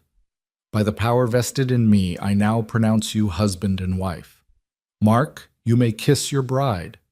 He did, dipping her dramatically while their guests cheered. Lily jumped up and down, shouting, "They're married! They're officially married now!" The reception was a backyard barbecue, with dancing and laughter, and Lily showing off her flower girl dress to anyone who would look. As the sun set and the string lights glowed, Mark pulled Nora onto the makeshift dance floor for their first dance as husband and wife. "How are you feeling, Mrs. Ellison?" he murmured against her hair. "Like the luckiest woman alive." Nora looked up at him. "Though I'm keeping Hale as my middle name. Nora Hale Ellison. I like that. Honoring where you came from while embracing where you are." Exactly. They swayed together while their family watched, and Nora caught sight of Sarah's picture on the memorial table Patricia had set up, a gentle acknowledgement of the woman who'd started this family, whose loss had ultimately led to Nora finding her place in it. "Thank you," Nora whispered, not sure if she was talking to Sarah, to Nana, or to the universe that had arranged everything so perfectly. Lily wedged herself between them on the dance floor. "Can I dance too?" "Always," Mark said, lifting her up so she was sandwiched between them, all three moving together to the music. This was family, not perfect, not without its complications and ghosts, but real and chosen and full of love. Nora looked at her husband and her daughter and felt overwhelmed with gratitude for the blind date who'd walked out, for the little girl brave enough to ask if she was okay, for every moment that had led to this one. 6 months after the wedding, on a cold December evening, Nora stood in the kitchen making pancakes while Christmas music played and Mark wrestled with Lily's hair. It was Saturday morning routine, exactly like a year ago, but everything was different now. "Daddy, you're still bad at braids," Lily complained. "I'm getting better." "You're really not." Nora flipped a pancake and smiled. Some things never changed. "Bonus Mom, can you help?" Lily called. "Daddy's making my head look weird." "I think Daddy's doing great," Nora said, though the braid was definitely crooked. "You always say that because you love him." "Guilty." Mark caught Nora's eye and grinned, and she was hit with the overwhelming rightness of this moment. This was her life now: Saturday morning pancakes, crooked braids, a child who called her bonus mom, and a husband who looked at her like she was his whole world. Lily suddenly gasped. "It's almost Christmas Eve. Can we go back to Bellanote for anniversary?" "Anniversary?" Mark raised an eyebrow. "Of when we became a family. Last Christmas Eve when I walked over to Bonus Mom's table." Lily looked between them hopefully. "Can we? Please?" Mark looked at Nora, the question clear in his eyes. "Going back to where it started, closing the circle." "I think that's a perfect idea," Nora said softly. So on Christmas Eve, exactly 1 year after the worst blind date of Nora's life, they returned to Bellanote. They requested table 14 specifically. The waiter who'd witnessed Jason's departure happened to be working and did a double take when he saw them. "You came back," he said, delighted. "All 3 of you. And you're He noticed Nora's wedding ring. "Married?" "Married," Nora confirmed. "This is my husband Mark and our daughter Lily." "Our daughter Lily," she'd said, and Mark squeezed her hand under the table. They ordered too much food and told Lily the story of how they met. The sanitized version, leaving out the part about rejection and humiliation, focusing instead on the moment Lily walked over and changed everything. "I was very brave," Lily said with satisfaction. "You were," Nora agreed. "The bravest." "And now we're a family forever and ever." "Forever and ever," Mark confirmed. As they ate, Nora looked around the restaurant, families celebrating, couples on dates, the ordinary magic of people sharing meals and lives. A year ago, she'd sat at this exact table alone and heartbroken, certain she'd never belong anywhere. Now she belonged everywhere that mattered. When the check came, Mark reached for it, but Nora stopped him. "Let me. It feels right." She paid with her credit card, the one that now said Nora Hale Ellison, and felt the weight of how far she'd come. Outside, snow was falling just like it had a year ago.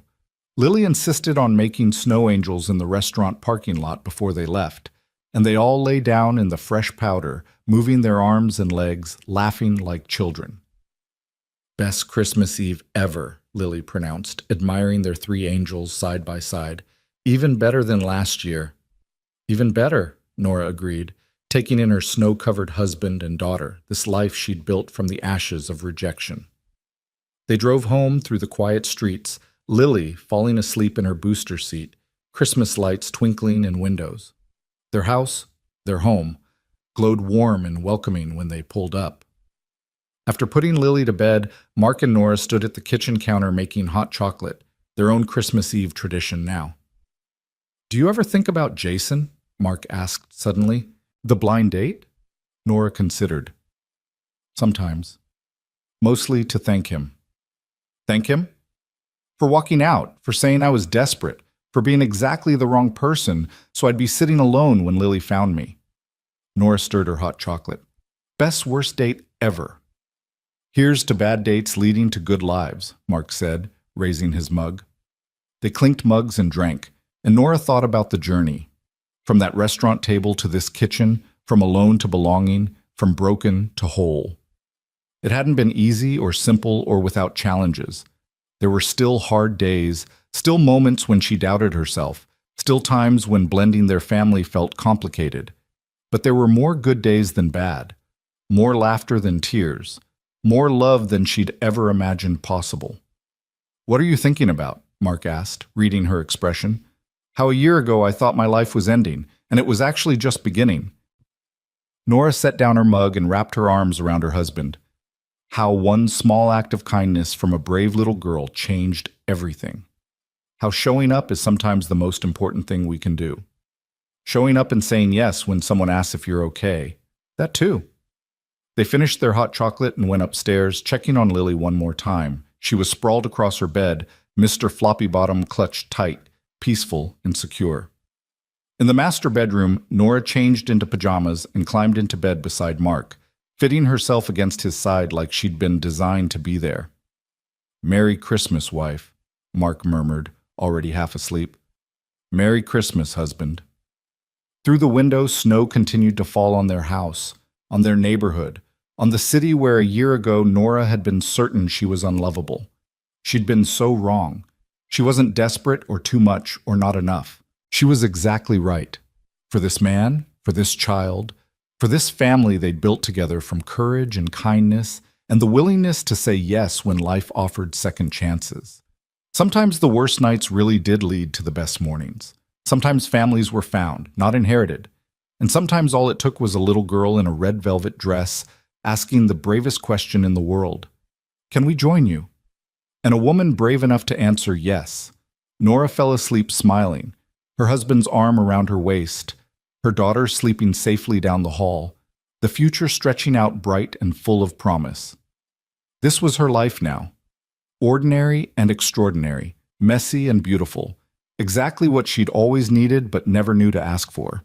And it all started with pancakes, a blind date disaster, and a child who believed in universe moments. Best Christmas miracle ever.